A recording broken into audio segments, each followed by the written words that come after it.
Space, the final frontier. This is a review show for Star Trek The Next Generation.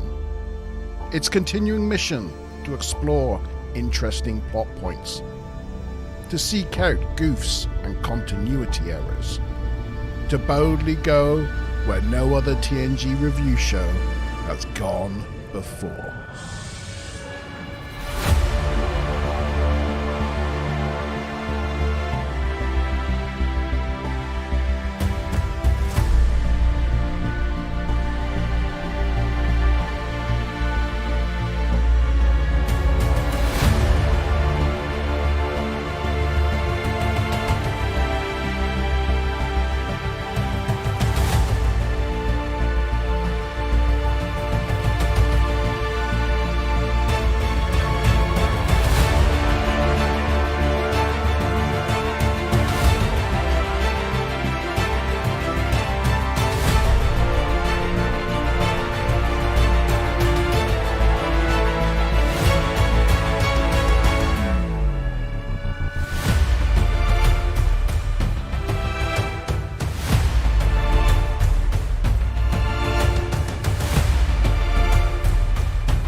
It's Wednesday. It's 8 o'clock. It's the TNG Review Show.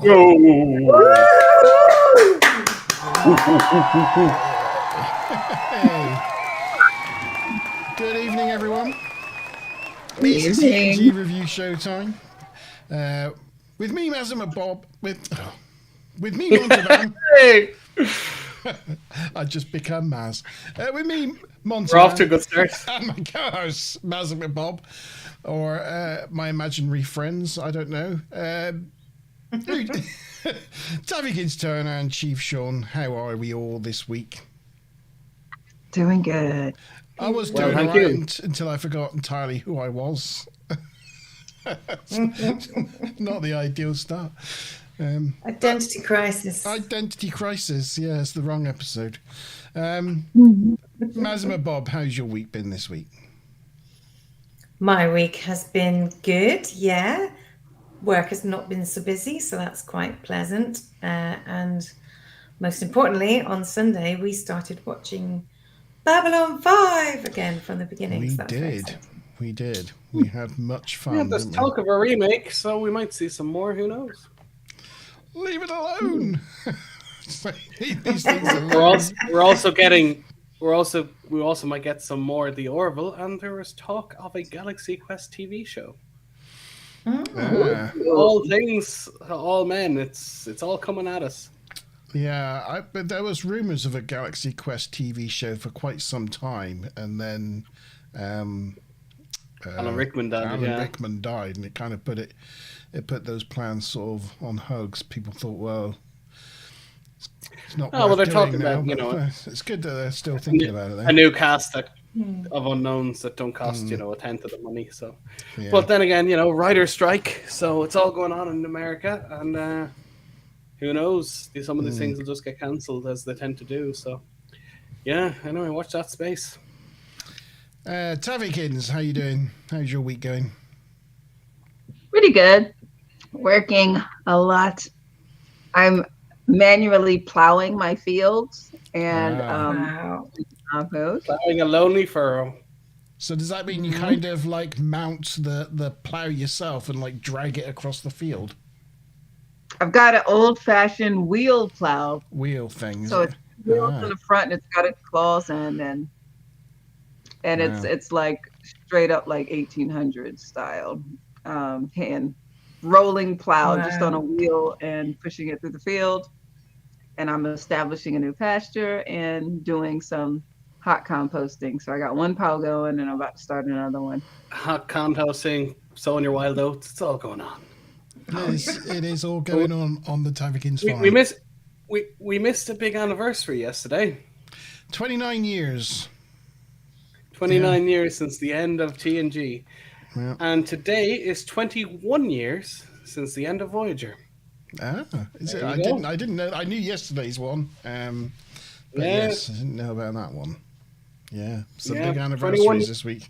Still think of it as the new Star Trek, but no, it's 21 years. It's right, yeah. One of the later series, 21 years ago. Yeah. Yeah. Shame they only made Star Trek Picard season 3 since then. Strangely, there wasn't a season 1 or 2 or any other shows. Funny that. No, I like Lower Decks, Prodigy, and Strange New Worlds. They're all good, just not Discovery. Yeah, or the first 2 seasons of Picard. Well, the second one's half all right. Actually, we'll get into that next week when we're watching Iborg. Anyway. Yeah, that's right. Yeah, that'll be a Muchas discussion that week, I think. Yeah, very much so. How are you, Sean? You doing well? Yeah, very busy this week. As I said, my father nominated me without telling me onto a committee of the local drama, so that's going to be fun. You get all the best jobs. Yeah. Sorry? You get all the best jobs. Well, it was more the fact that we spoke early in the day, and then he didn't just decide on a whim to do it, and I was like, all right. Without any warning, Yeah, I have no kids, so I'm normally quite relaxed during the week, other than Wednesdays. But this week it just seems I have something on every day. So, anyway, I'll be glad when it's over. That's just the way of it. Good morning, everyone in live chat, which currently consists of Stu Plum and Ruth. Good evening to you guys out there in live chat land. I see Tavikins is already getting those bingo references in. So many of them already. So many. It's crazy. Right. Sorry, I'll just drink my wine. Hit the ground running tonight, I think, on the bingo references. I mentioned TNG, Strange New Worlds. You didn't get those in yet. I don't know if they're on the list. Maybe not. Yeah, give me a minute, Jesus. I've got a nice Shiraz Cabernet, Vandenberg, which actually is very nice. Cabernet Sauvignon. Yeah. So I got some I blood had the wines. same Pinot Noir I had last week. Pinot Noir. We all got our blood wines. Let us know in chat, guys, if you've got your blood wine this evening, and if so, what you've got. And I will get on with the episode. So this week we are talking about imaginary friend. Hopefully I have got a set of co-hosts here this evening, and they're not my imaginary friends, but hopefully you can see them. Imaginary Friend, it's episode 22 of season 5, so we've only got a few episodes left now, just a few to go.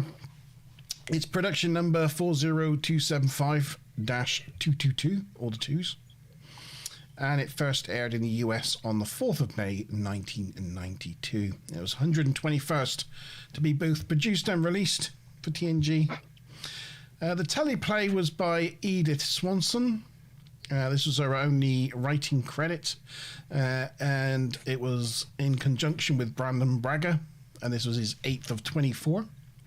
And we talked about him a number of times before, but yeah, Edith didn't write anything else.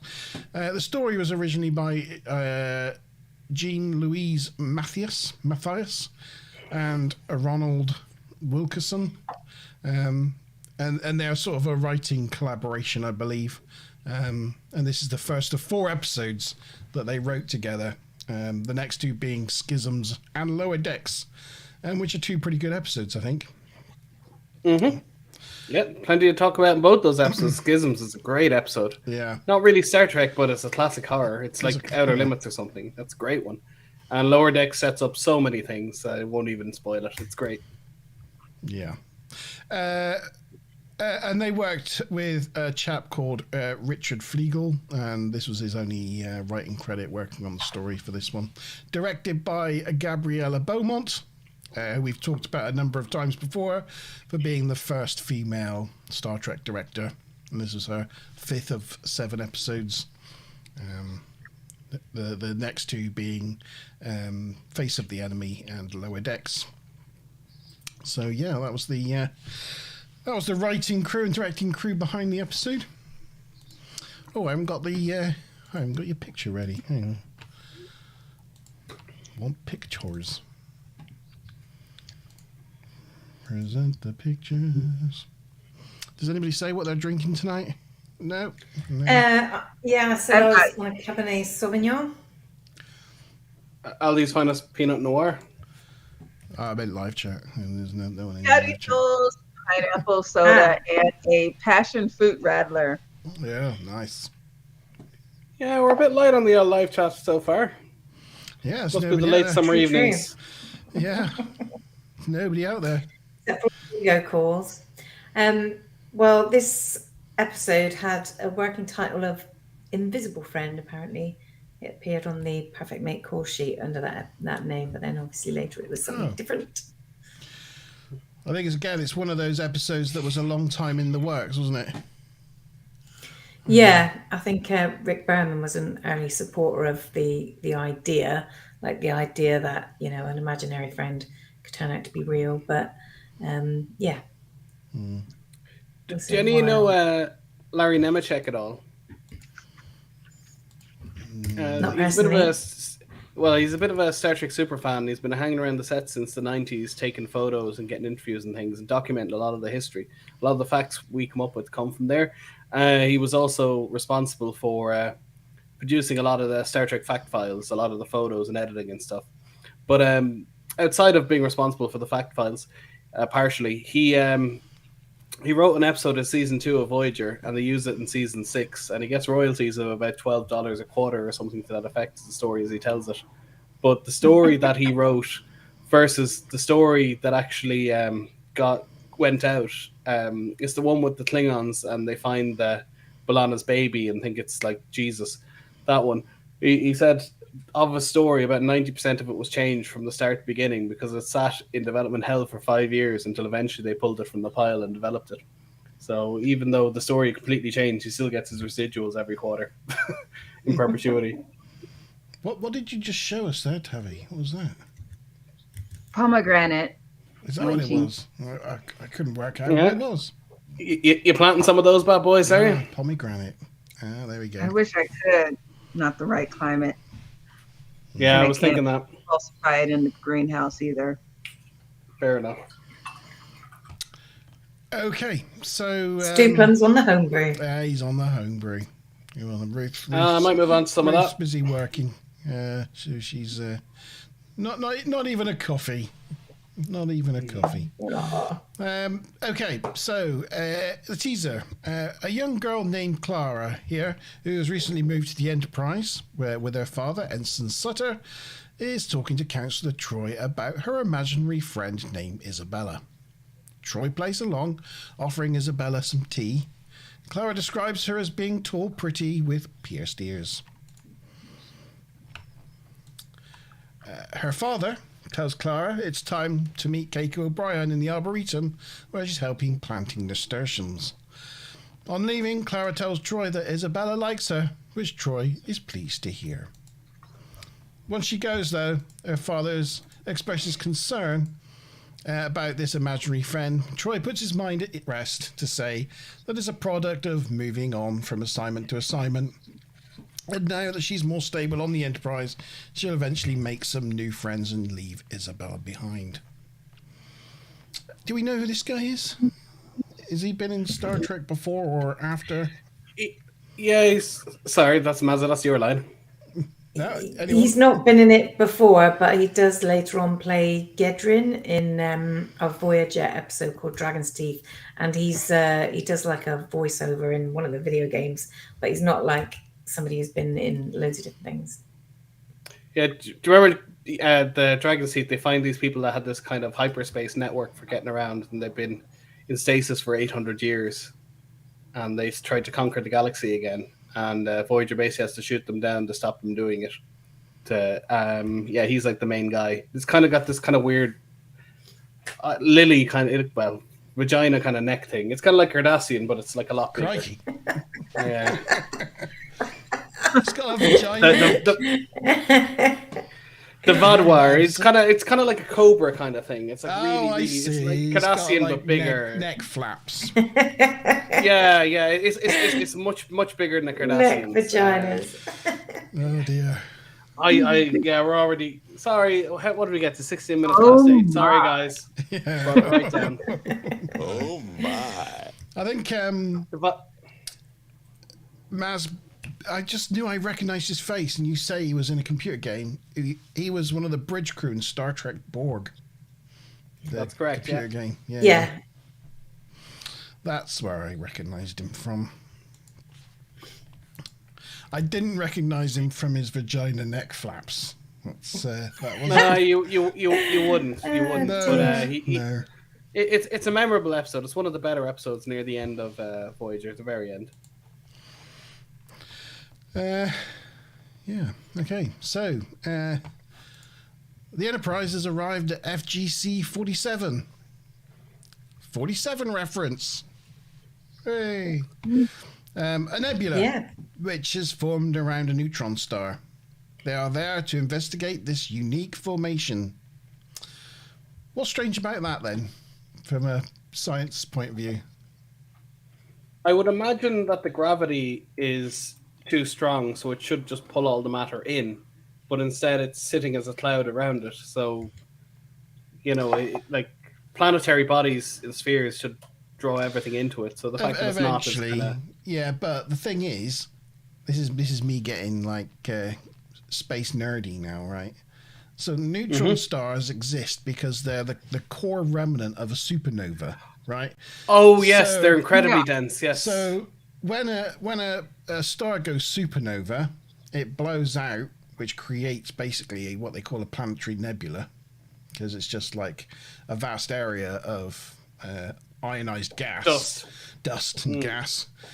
And inside that nebula, you generally find neutron stars, the core remnant of the stars that originally went supernova. Yeah. So to find a neutron star right. inside a nebula is actually pretty common, because that's generally where they reside. So to say Fair this enough. is a unique occurrence is kind of like a bit strange, I thought.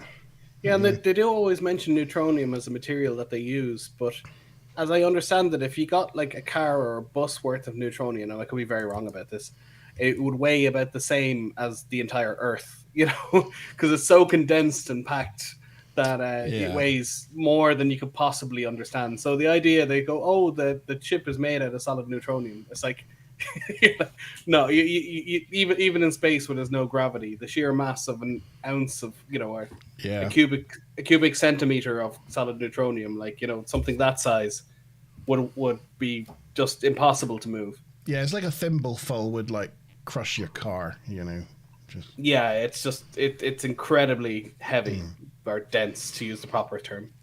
It's because atoms are just mostly nothing, right? Because the nucleus is tiny, and the electrons and protons that go around them, it's vast distances. So when they're stripped away, and all you're left with is the nucleus, and those nucleuses collide together, it's uber dense stuff. Yeah, I mean, even to scale it up to a solar system, which is a lot like an atom, the sun is 97% of the solar system. And we're a tiny, tiny little blip, and we're like 7 light minutes away. You think about the speed of light. It takes 7 minutes for the light to get from there to here. So basically, if everyone walked for the entirety, if they ever walked for all time, it might be got 7 light minutes. It's a very long distance indeed. Okay, so they've arrived at this nebula. There's this shot. I just took this shot because I liked Picard's like power stance. Oh, you're not seeing any of the images, are you? No. Yeah, you might have the wrong screen presented or something. You're on the right one now. That's the one we have. All right. We're on the one with Ensign Sutter in the background. Yeah, there's Ensign Sutter, and that's when he's telling Clara to leave, and this is him expressing concern. And I'm talking about him. You didn't even see. There's me saying, "Do you recognise that face?" And you can even really see him. Well, he was in the one. He was in the background of the shot we were on. Yeah. Here's a lovely picture of the Enterprise approaching the nebula. There. D-pick. Jinx. And this picture I just threw in there because I like Picard's like power stance, And D-pick. And of this course, is Ensign Felton's final episode. Bye, Ensign Felton. Goodbye. Yeah, I have to say, very nice framing in that shot. Great blocking, as they say. You can see 1, 2, 3, 4, 5, 6, 7, 8 people. Although they could have spread it out a little bit wider. I don't know if that was remastered for a wider screen for the DVDs or something, but they're bunched in a little bit. But still, it's nicely done. No, the Blu-ray's still 4:3. They never. Yeah.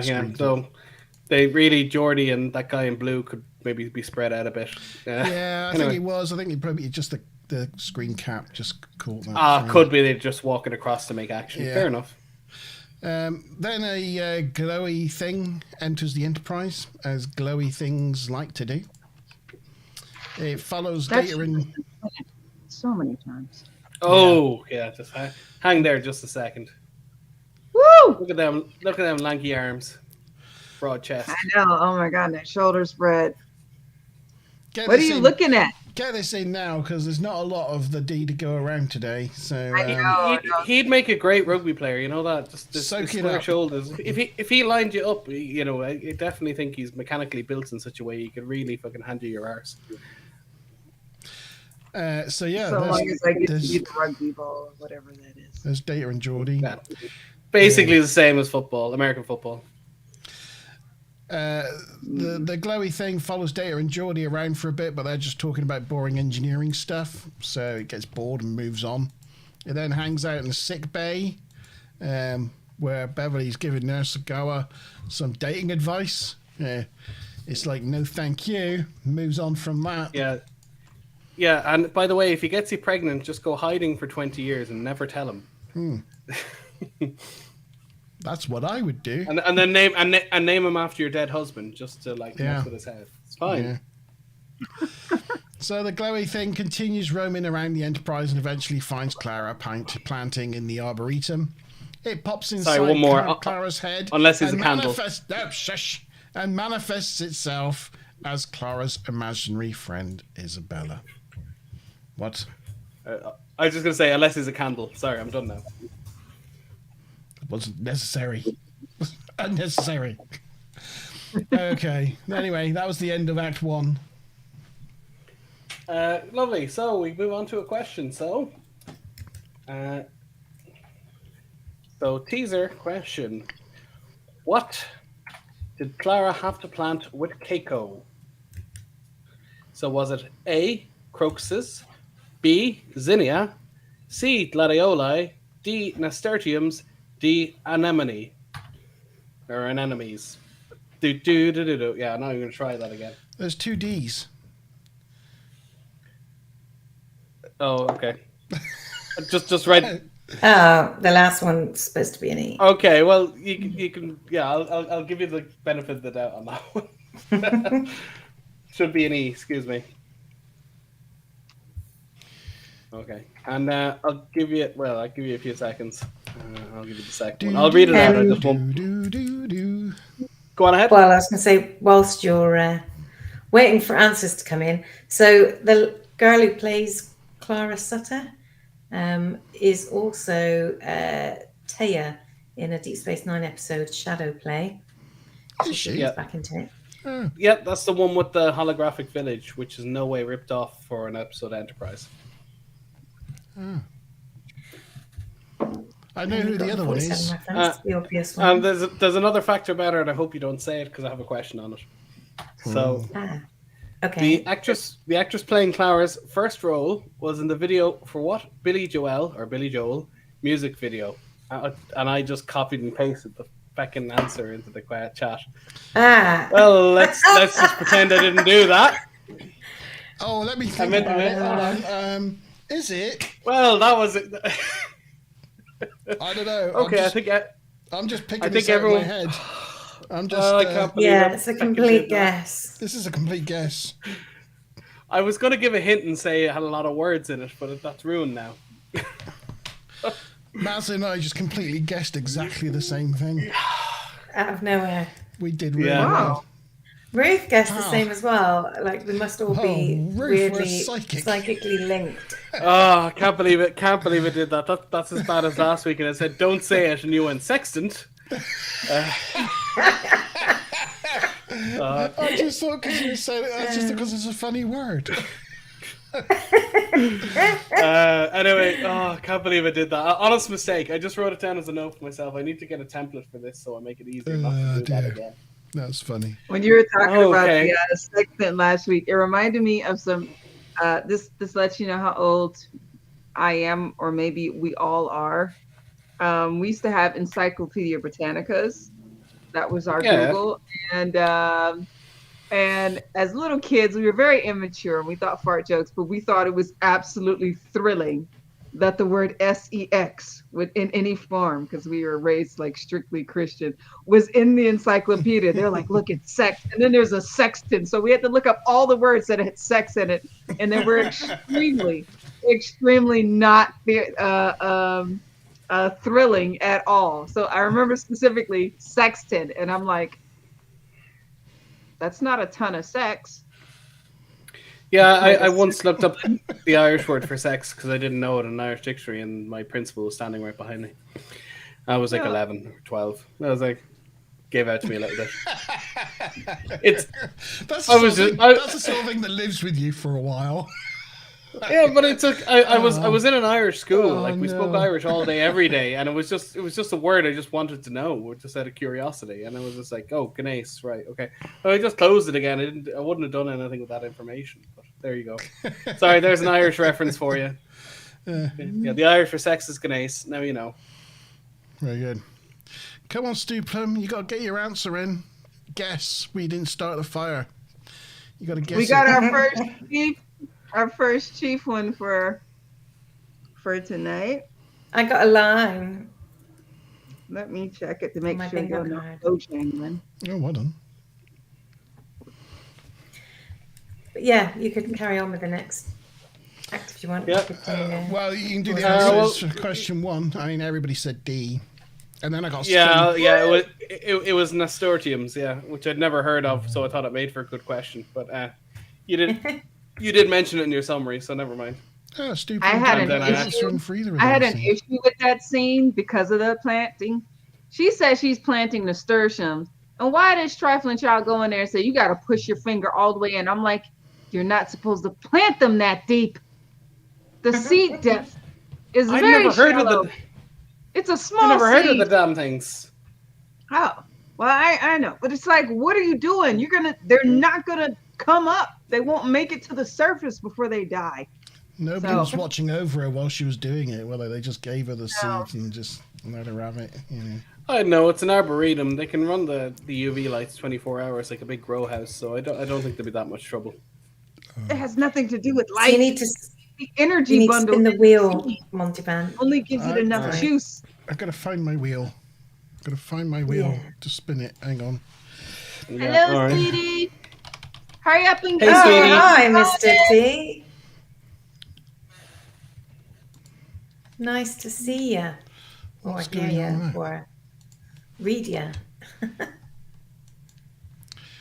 What's going on with your spinny thing? Weird. What Windows? Hi, sweetie. Google's like, do you want to continue your journey or something? I was like, what's that all about? What's that doing? I hope you caught Daddy Freyr at the Eurovision. It was good. Right, well, Stu Plum didn't know the answer, so he's not in it. Despite me copy and pasting in the answer. I was going to say, Sean gave the answer, so I think we should all be on the wheel for the Yeah. points.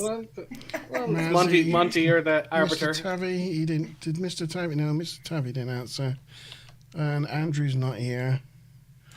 But Tavy did answer. So I think it's just the four of us, isn't it? Is that right? All right, If you like. go for 1, it. 2, 3, 4. I think it's 4. Yes, right. Wheel of morality. Turn, turn, turn. Show us the lesson that we should learn. Oh! Hey! Yes! And my favorite color. Early lead for Tavi. Ruth Early. Mazza Montepan in second We place. didn't start the fire. Should we talk about her? Isabella? Are we allowed to? Sean, allowed no to, questions Sean? on it? No, I've nothing on her, so go on. I know. She looks like a straight up horror movie child. Yeah, yeah, maybe. Yeah, if she was a twin, she would do very well. I know her from Third Rock from the Sun. She's Oh, right, yes. yeah, Tommy's She's Tommy's girlfriend. girlfriend in Third Rock from the Sun. Yeah, Yeah, Yeah, she's a we, good character. we were only talking about it last week, yeah? Good show. yeah, yeah. Enjoyed it. Okay. It's not an Giant entry on head. bingo, unfortunately, so No, we don't get Third anything Rock. for that. No. Okay, so Clara's surprised to see Isabella because, you know, she understood that she was an imaginary friend and she only existed in her mind. And she's like, oh, but you're now here sitting in front of me. That's different. Isabella, for her part, is a bit impatient, questioning whether there's something wrong with the way she looks. But Clara thinks she looks wonderful. Just on that shot, her father, as presumably a single father, I've hats off for getting that. I want to call it a French plait. Like, that's some intricate hair work right there. Like, to find a guy who could do that, how is he not gay? Like, really? I was thinking about that this whole episode because I got two girls here. Not just And I got me. a baby Not just me. morning. I'm like, two girls here in the morning. I was like, damn, that French, and it's right too. It's not crooked. It's symmetrical, not puffy. Yeah. I'm like, damn. Maybe he just took her to the hairstylist every morning. Yeah, there's Maybe. into the holodeck for that, or Mr. Maybe they have Mr. a Rob or machine that something. does it. Very possible. Have you ever seen Viking beards? They got like plaits in them and things, haven't they? You know. I Yeah, used but to their wives plait, do it. I used to plait Anna's hair sometimes. I can do a plait. But I'd imagine this is Star Trek. They've probably got some machine or something for that kind of shit. You know, just like a Throw 'em they into the put over holodeck head or and it just into goes Mr. Mosh. and then it's done. You know. Same machine that they use for Alexander's little undercurl. Yeah. Yeah, pretty much. Flat iron and undercurl. Bump it up and looking nice. So Isabella's bored with planting and so wants to go and explore the ship, and Clara doesn't want to let Keiko down and tries to object, but gives in and gets led by the hand out of the Arboretum. We skip to engineering, where Data and Geordie are analysing FGC 47. Look at that torso spread. Oh my Yep. god. Can we Geordie, just sit here for a moment, just because I haven't had enough data in the last few episodes, and I'm going through withdrawal, and I didn't even halfway take any notes because I'm like, man, no D, and I just Take a drink there, Tavi. You're awful thirsty. I am thirsty. glug, glug, glug. Oh, you got the old jarritos. Nice. Yep. Okay. No, I feel Okay. like- Please continue. I'm sorry. All right. I just needed You got to it? indulge. You got yourself sorted.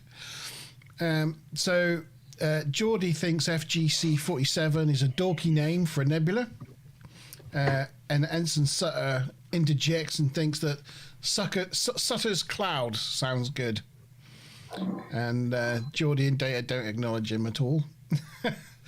LaForge thinks LaForge Nebula sounds better, but Data, given the options, would prefer just to stick with FGC 47. And then they get hit by something that they can't work out what it was, but something definitely slows their momentum. As they're investigating, Geordie nearly trips over Clara, who is showing Isabella around engineering. Her dad orders her to leave. She exits to the corridor and Isabella appears again. Clara questions why she keeps disappearing, and Isabella tells her because adults don't believe in her. And she pops away again, and in engineering, Data finds that whatever the problem was has automatically fixed itself now, and the Enterprise is continuing on as it should. Strange thing. One of the things I don't like about Geordi as an officer right now, it's kind of annoying me, is he's constantly like frowning when something isn't going right. And I'm like, his eyes are even covered. But like when a little kid or something is there, you're supposed to be cool and calm and collected. And you're supposed to actually almost take it with a slight comical tone. Like, oh, hey, how are you there? This isn't where you're supposed to be. But he's always got this disapproving attitude when when things aren't going great. So LeVar said it himself. He deliberately overacted because his eyes weren't there, so he had to emote the rest of his face a bit more. So sometimes it comes off a bit wrong. Like when he acts with his eyes, again, Picard season 3, he floors everyone in the room and he just kills. He plays it perfectly. But yeah, I mean, you're taking away, 60-70% of his acting when you hide someone's eyes. So it was really, really tough for him to emote properly. His eyes are about a quarter of his face as well, so it's taking even more away from him. Do you know what? I think that's just our brain. Do you know when you see someone with glasses and then they take them off and you go, your eyes look really small? Their eyes don't look small. It's just the glasses made them look bigger and you got used to looking at it. So I think it's just that effect. Levi Burton's when you see him without big eyes, he's got massive eyes. True enough. Yeah, he's got wonderful eyes.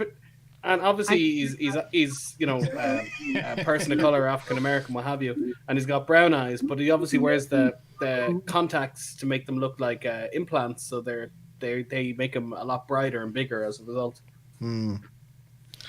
There's very few black people who don't have brown eyes. It's kind of rare. So you do see them, but it's very rare. A few more bars of Reading Rainbow. Yeah. I can read a rainbow. No, that's the wrong Rainbow song. Yeah, I can't even remember what that's from. Yes. Good evening, Smiler Rainbow. And good evening, Wookie. I hope you're well, sir. It's not bad. It's pretty terrible Wookie noise. I can't do it either. That's pretty good. That's pretty good. Okay, do you want to give us some questions, Sean? Because we're at the end of Act 1. Sure I can. I'll try not to give you the answers this time. So, I've worded this question horribly. Hold on 1 second. I just need to correct it. What name did they suggest for the nebula while in engineering? Was it A, Geordie's Shore, B, Picard's Piccalilli, C, Sutter's Clouds, or D, Data's Big D? I wonder which of the answer's going to be. I'm sorry, I'm going to have to take a hit. I just need some data. Picard's Piccalilli. Oh, Data's Big D. I put my order in. You're not going for Geordie's Shore? At least you didn't go for Data's Dong. No. I'll take a side of lore log, but I'll get some lore log. Deary me. I prefer the lore log, but I better answer. I'm not going for D. Yeah, the only piece of trivia I was going to mention was that Isabella didn't fully fit the description Clara gave because she didn't have pierced ears, but I put it in chat. But guess what? Tabby guessed right. Oh, got it right. Guess what? She does have pierced ears. Oh, does she? Oh. She does have pierced ears. You'll see a close-up of her later on and you'll see that she's got pierced ears. Because I thought that early on. But when you see a close-up of her face and her eyes glow red, you can see that her ears are definitely pierced. Oh, there you go. All right, I'm covered in C's on that one, so I'll give you the bonus question. What is the nebula's scientific designation?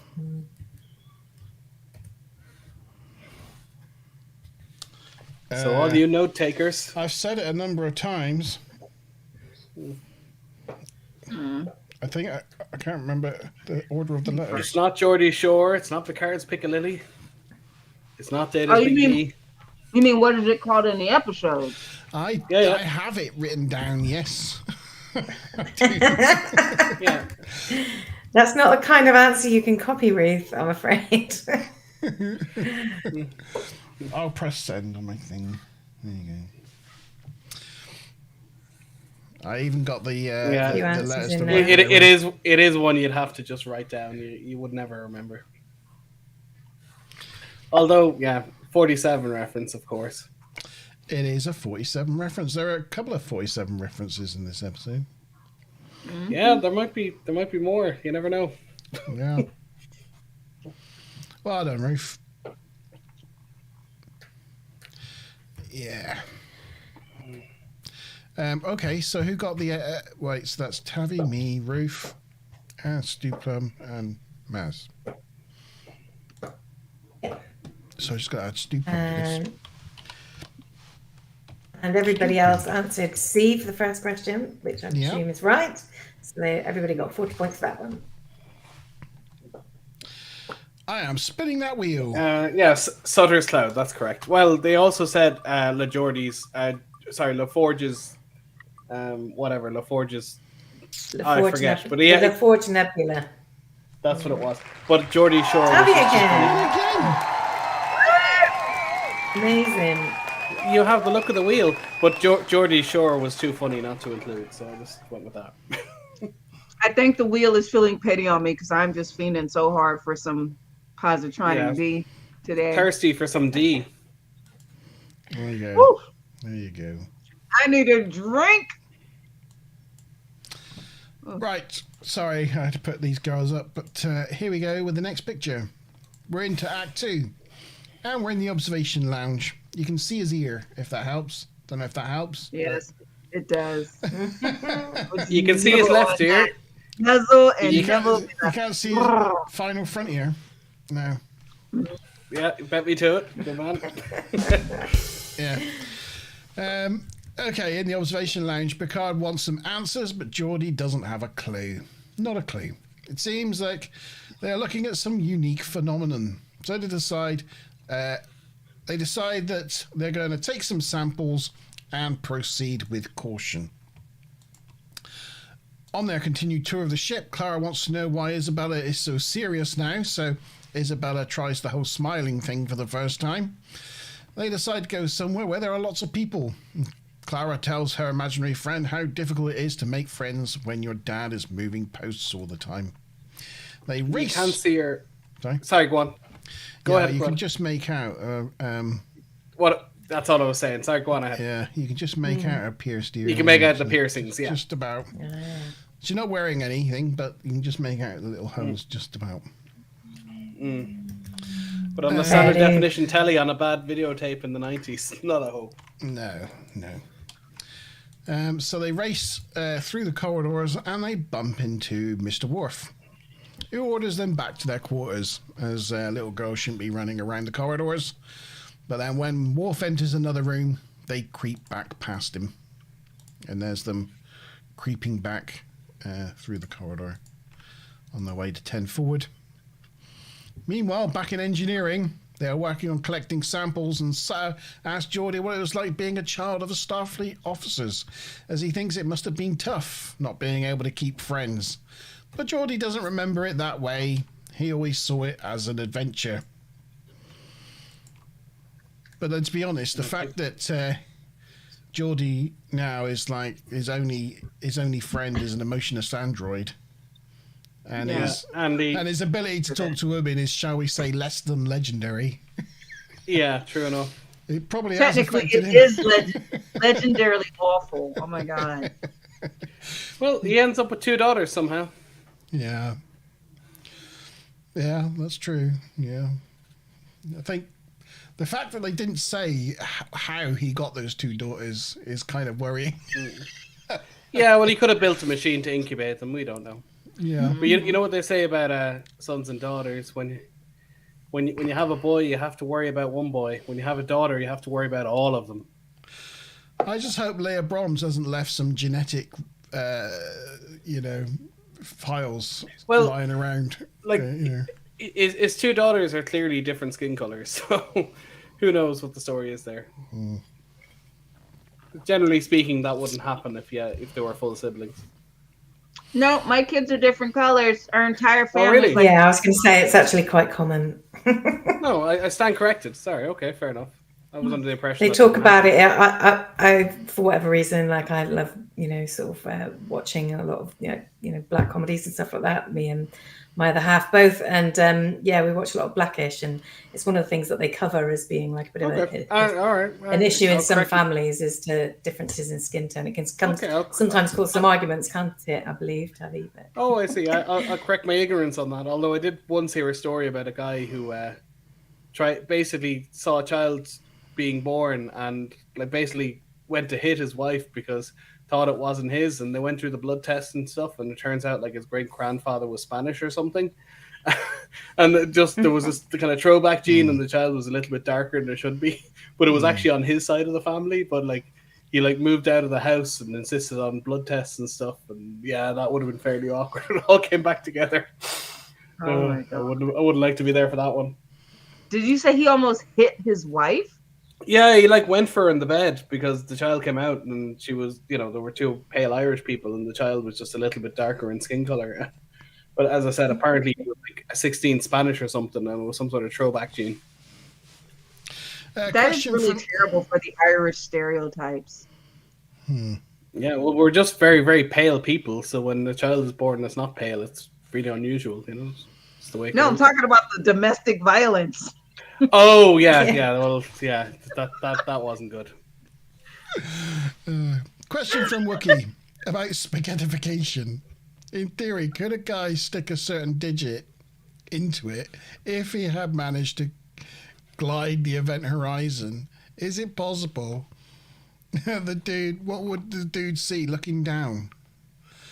Yeah, I don't think it's like, millimeter perfect. I don't think you're like, off the event horizon and then just we'll have to describe spaghettification. Because I watched enough Neil deGrasse Tyson to get that one right. Yeah, so as you're traveling towards a black hole. You'll get split in half, and then those halves will get split in half, and so on into strands, and eventually be split into atoms. But yeah, basically your center of mass is just roughly where your belly button is. You'll just split straight in half as you get closer. Can't answer that, Wook. Don't know. I just hope I'm not there to experience it. I think you'd be crushed. The life out of you would be crushed before you get to that point of actual spaghettification. You feel the stress of gravity pulling you in one direction, not pulling you in the other. Oh, you guys took the naughty fun out of the question. It would be a long, skinny pencil dick of a schlong. Well, imagine being whipped by your legs so hard, your body just split in half. So, like, the legs went, but, like, for your belly button up, stayed behind. That's pretty much what happens. Wookie wants to see the Neil deGrasse Tyson video about this. I saw a great one today about why clocks are clockwise. And pretty much it's because sundials work clockwise in the Northern Hemisphere. It was interesting. Yeah. I was more thinking because everything's clockwise because people are right-handed, but apparently that's not the reason. Yeah, sundials. Except for me and Brent Spiner. Okay. Where was I? I don't know. Oh, yes. We're talking about, where were we? We're talking about Geordie's legendary sex life. Dong.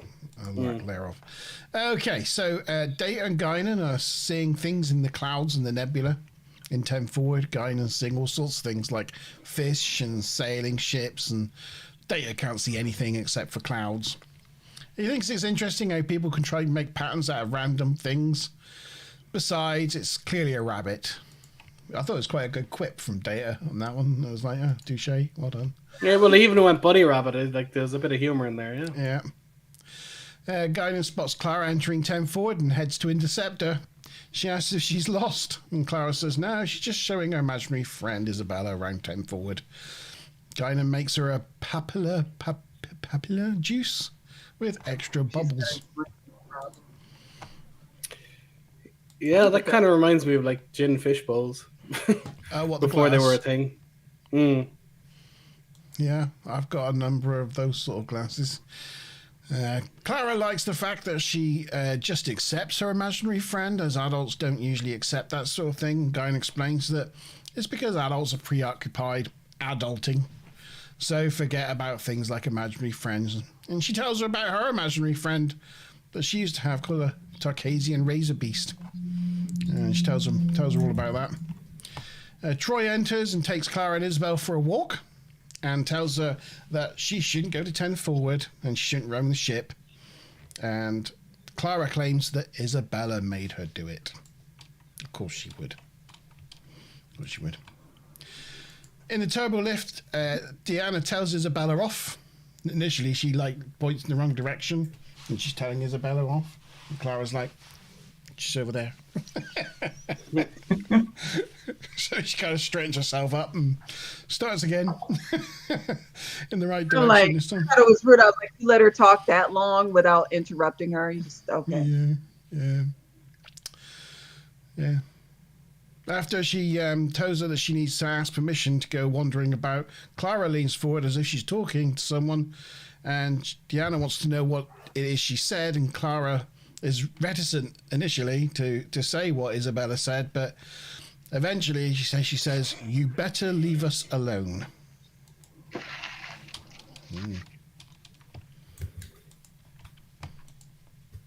Has anybody seen the Disney Black Hole, the old film, Disney Black Hole? No. It's not ringing a bell. Seeing Black Mirror. I just knew you guys are, well, apart from Maz, you're Sean and Tabby, you'd be too young for it. It wouldn't be something that would have entered your radar, but I reckon if I shown you some pictures of it, Maz, you'd remember. Do you remember Probably. like a floating red robot? And there was a bad guy, and he had like razor blades for hands, or spinning blades on his hands. And there was I can't remember what the good robot was, but it was like a floating thing, and it had big eyes. And they found another one that was all beat up, kind of wobbled about. No. It's not raising any bells, but remember maybe what if the I saw robots it, are it will called. come flooding back. I'm Vincent Bob, according to Wiki. I'm thinking of that film with Hugh Jackman, Robot Rocky, whatever that was called. Real Steel. By the way, just because I'm younger, it doesn't mean I haven't seen all this stuff, especially if it's Disney. I grew up watching Gone with the Wind. Those reruns on public television. Do you look familiar? Tavi's in her fifth decade, I'll have you know. Yeah, it does look familiar. That's Vincent and Bob. I'm still in my fourth, barely. Bob just kept getting bullied by the people on the ship, and he just keeps getting beaten up, so he's all like messed up. Oh. Yeah, poor Bob. Poor Bob. Bob. It's weird. The ending's strange. When you say that, I think of Blackadder. Bob. Bob. Yeah. Oh, hello, Bob. Bob. Right. it had good points to it. The Black Hole. It was good in principle, but then kind of let down at the ending, and it's quite slow. You guys would find it slow now. You'd be like, "Oh, this is so slow, boring." I tried to rewatch the original series all the way through because I don't think I've ever watched it all the way through, and I got to the end of season 2, and I'm not bothered with season 3. I'm just no. It's like season 3, episode 1, Spock's brain. I've heard about this one. I'm not even going to bother. I'm giving up now. Every episode is 52 minutes, and it's so slow. 52 minutes. It's the same length as TNG episodes. No, they're only 44 minutes, and it just there's like 8 minutes they could cut out of every episode with all these slow emotional pauses, and it just goes on. About TOS? Yeah, I'm pretty sure they're 44 minutes long as well. There's something magical about TOS that puts you in a coma. No matter how interesting that show is, I'm watching it and I find myself nodding off, like in the middle of it. Like, what? If you watch them one episode at a time, it's not too bad. But if you try and binge them, it's absolutely horrible. Yeah, they're really slow. But if you watch one and like an episode of Twilight Zone and on its own, it's interesting. But yeah, they're trying to binge. No, it's awful. Need to catch up my early seasons of TNG again now. That's my new project. Yeah, you missed out. You missed the TNG review show back then, Sean. I did, yeah. I only found you about a year ago. Yeah, anyway, yeah. we get on with it. Okay. Oh, Ruth's with Sean. She can't watch them more than one in a row. Okay, Yeah, all right. You're all wrong. Well, one of the last ones I saw, they went to this parallel universe planet, and they basically had the U.S. That could be half of Constitution, them, and he Sean. started speaking it out, and it went on forever. It was awful. So cheesy and just... It was awful. It's like, and we the people stand, and the Constitution for which it stands, and he gives this big speech. That's a great like, speech. Well, it is if you're taking the piss out of Shatner, but otherwise it's awful. It just goes on. So cheesy. And how many episodes does he either talk the computer into exploding, or there's like a robot person or an alien that doesn't live in human form, and he just tricks into falling in love with him so that they just like break up the plot. It just happens over and over again. It's so formulaic. There's only 70 episodes and there's about 4 plots in it. It just repeats. It was It's not wrong. 1966. And they only had so much budget and things they could do, so... Well, the budget isn't that different. Well, it's about 1.4 or 1.5 million in today's money. Now, in saying that, an episode of Discovery is 5 to 8 million, but it wasn't bad. It was comparable to what they had for TNG. It was nothing like that by season 3. They were like on a shoestring. But anyway. Oh, season 3, yeah. Well, I gave up on season 3. I'm not even watching them. Sorry. It hurts my soul. It hurts my soul. Just before you move off this shot, I think these blocks were reused in Voyager. There's a scene where Tuvok loses his logic and he tries to build like a pyramid thing, and I'm fairly sure it's the same blocks. Yeah, I think some kid was building a temple out of them a while ago as well. Oh yes, good point. No, that's not the same set of blocks. Those are a different color. Blocks? Are they different? Are they? Yeah, they're only spray painted. It's easy enough to do that. Yeah, but he didn't have those. He only had columns and boards. He didn't have a lot of those. Oh yeah, that was more of a temple thing. Yeah, probably was different. Okay, so we're back in Clara's quarters, as we can see, and Isabella's bored again. She wants to go back to engineering to do some more investigating. Clara says no. They've been told to stay put, which annoys Isabella. She is annoyed. Does anybody know anything about this piece in the background here? No, did you get gifted and put one of them as a boyfriends? No, I didn't. So... annoying. No, it's annoying. But no, I don't know anything It's very about 90s, though. I don't remember seeing it before, and I don't know anything about it, so I didn't know if anybody else had anything on it. Yeah, it's very Saved by the Bell, isn't it? Yeah. It's very 90s. Yeah. Troy arrives and invites her to a ceramic class without Isabella, and Clara gives it some thought and after a while agrees. Once she leaves, Isabella appears and looks mightily pissed. She gets the old red eye. Here we go. Oh, you can't see her pierced ear in this, but she does have them. Trust me. You just have to trust me. Yeah, we saw it in the earlier shot. It's all good. I didn't really see him in the other shot, but I'm just not going to comment because I don't want to create discord. You will see a shot. You will see a shot. Yeah. The red eyes were redone for Blu-ray. New effect, but it looks slightly better. Yeah. I expected her when she got the red eyes to bring out a sock puppet, Mr. Flibble. So, and a gingham dress, yeah. Yeah. Mr. Flibble is angry. Tavi, that was a Red Dwarf reference. Yeah. It was indeed. Mr. Flibble. It's question time, Sean. Oh, sorry, yes. What place is Isabella? My thing was like acting up my mouse. What place does Isabella try and go before they settle on 10 forward?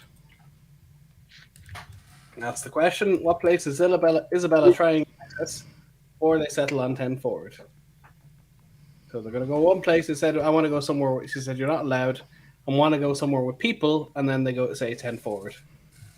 A, engineering. B, cetacean operations. Forget I spelt it wrong.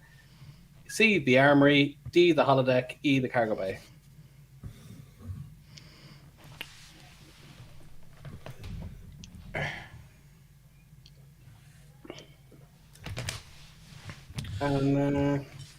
And so while we're waiting, go for it. Are you going to do the bonus one? Yeah, I'll just throw it in quick. I'll just throw it in quickly. 2B, what is the address of Guinan's bar on Earth as featured in Picard? And let me just remove the question because I copied in the answer again. So let me just. Oh damn it! I wasn't looking. You'll kick yourself. Rewind the stream. Rewind the stream. Okay. What is the address of Guidance Bar on Earth as featured in Picard? All right. Sorry. Go ahead, Matt. I was just going to say, while people are answering, apparently earlier scripts didn't have Guinan appearing in this episode, but then she became available, so they actually sort of quickly replotted and rewrote and brought her into some scenes just a couple of days before they started shooting. The cloud watching scene was originally going to be Crusher and Troy, and then later Guinan and Troy, and ended up being Guinan and Data. Yeah, I think in most of the time when Guinan comes into an episode, she takes more or less all of Deanna's plot. Didn't quite happen in this episode. They kind of shared it, but pretty much, Marina got a week off when Guinan was available. She got like in one scene and had 2 lines, and she just went home. I think it's kind of ironic, actually, that if you look at the, I'll just go back to the test image, what do you call it? You guys can't see it. You're not looking at it, are you? You're not looking at the stream, but no, we're looking at the red eyes. The thumbnail of the stream, looking at the picture of the VHS tape. This season, they've actually got Guinan on it. It's not just like the main crew. They've added Alexander, Ensign Rowe, and Guinan. Which I just think is ironic because, like, last season, Guinan was in like 8 or 10 episodes, and the season before that, she was in 8 episodes. And this season, she's in 5 episodes. Rose only in 4 or so, and so is Alexander. Yeah, all right. It's like, I wonder why they add her now when she's not really in it. Maybe they thought she was going to be in it more, and they just couldn't get her. I don't know. Sorry, Ensign Rowe fact, and there you go. And all right. So yeah, strange one. Yeah. Also, when Guinan says about her imaginary friend, she says, "It's not a she, it's not a he." It's not. No, it's an it. Clara says, "Is it an it?" But then Guinan goes on to say, "He this, he that, he that." Funny. Yeah. Listen, I'm all for people allowing to I don't know, self-describe how they want to be addressed. Absolutely all about that. If someone wants to be like, someone wants to change their name, like, I don't know, let's say your name for your father turns out to be a shit, you change your name. That's fine. Just, you want to be known by something else, I'll treat you how you want to be spoken to. It's the way of my attitude to life. It doesn't hurt anybody. Yeah. If you want to be a, what was it, a razor? Sorry,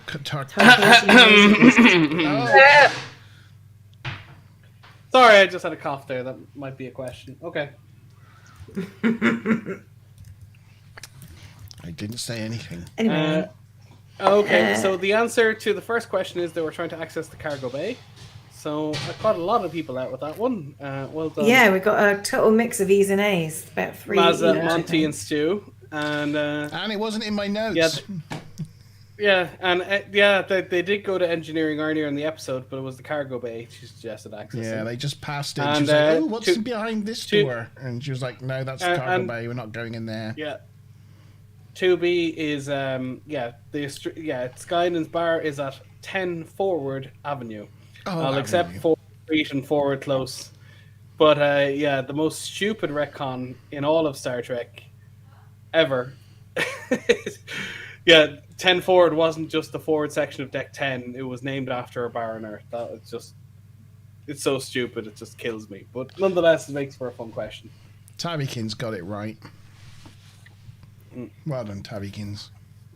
Yeah, I'll accept 10 forward. It is Avenue, but I'll accept anything 10 forward. That's all good. So, who didn't answer then? I did not answer. You did not answer. No. I stumped you with that one. Okay. Spin that now wheel. You know, it's 10 forward Avenue. Yeah, as soon as I saw it, I was like, oh, yeah, of course. But I didn't know. I couldn't remember off the top of my head. Oh, we have a Ruth. Ruth. Nice. Price is twice as nice. Well done, Ruth.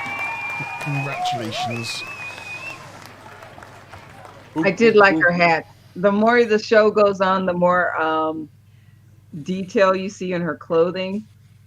Because a lot of like the Orient fashion and culture is hard to pick up, but at least when you get to see her in these episodes, you get to see more of what she's wearing. And before it was a bit muddled and blocked out by wherever she was behind the bar or whatnot. But now they're doing either they're doing a better job with the wardrobe or they're just focusing in with better camera angles.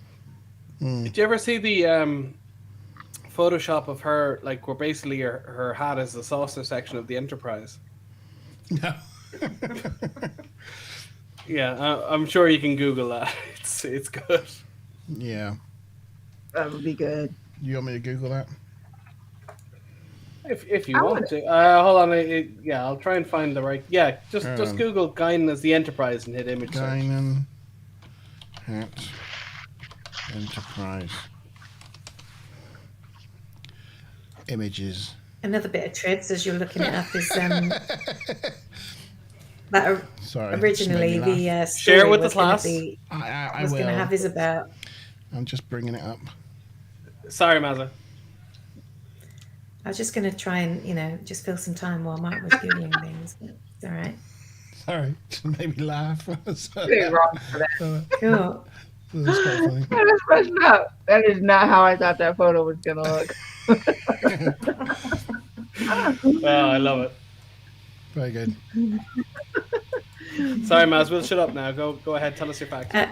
No, I was just going to say apparently the early drafts would have had Isabella being, a little bit more benign and just curious and wanting to learn about life through a child's eye. A lot, sort of real nice, fluffy kind of thing. And then they decided to change the story to make her be a bit more sinister and evil and want to kill everybody. And I think it was probably a turn for the better. I mean, it might have been a little bit boring had there not been this element of freakiness. Yeah. It's got that whole The Shining feel to it, Yeah. Yeah, it's leaning towards hard sci-fi, which a lot of the original series really was. A lot of the stories they told would much be better as like Twilight Zone episodes. Trying to fit them into one narrative is all happening to one crew. It's a bit cumbersome. I understand why it worked in the 60s where people watched the episode one by one and nobody taped anything or binge watched. But in the modern era, again, it doesn't quite fit. But it's all right. It's not the worst. Okay, next act. Next act, Act 3. Onwards and upwards. It's just a nice shot of the Enterprise going through the nebula. I thought it was the Syracuse. Look at those cheeks. I like See that. the I get them confused. booty? Yeah, one of the good things about this is they didn't actually need to change the effects for the Blu-ray, so all the the nebula shots were all original. Nice.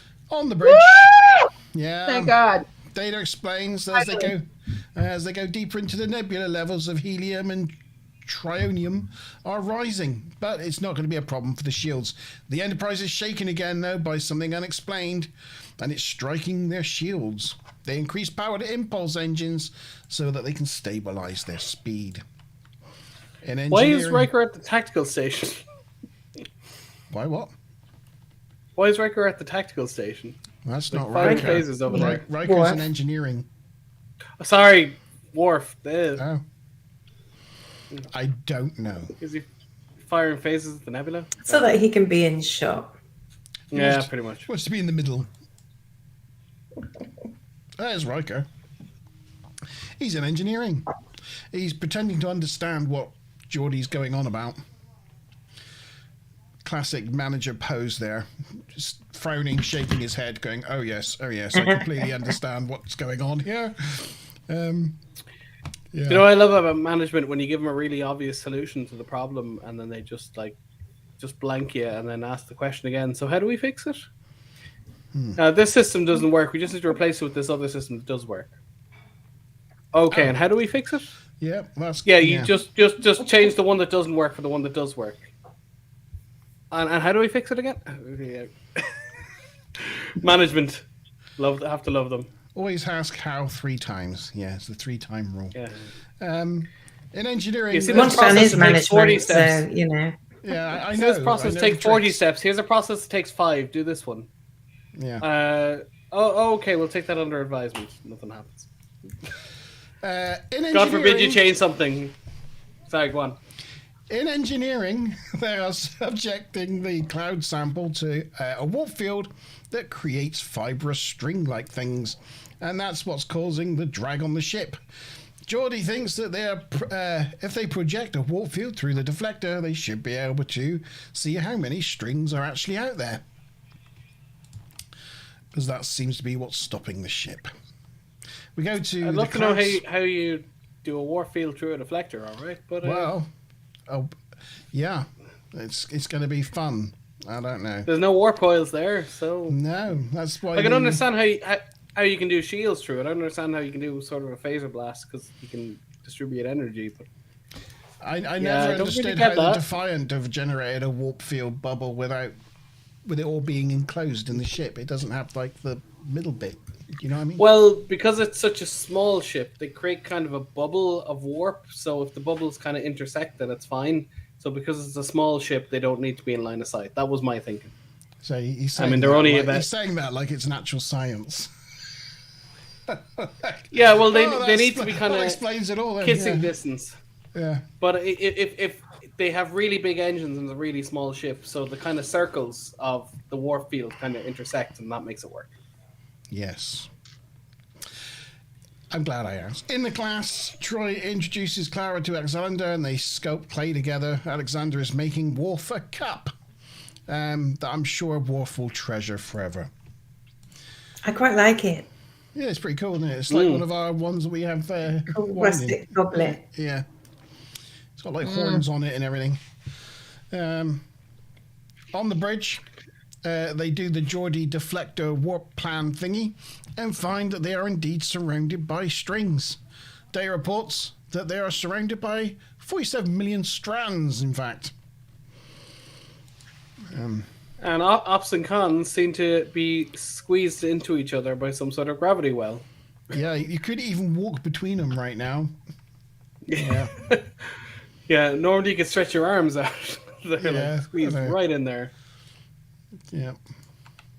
It's a good shot, though. Mm. There you go. That's a picture of the strings throughout the nebula.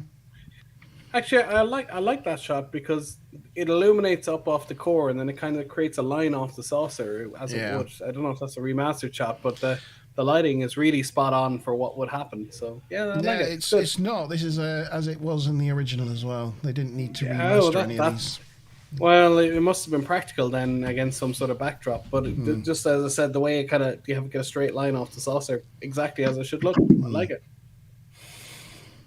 Yeah.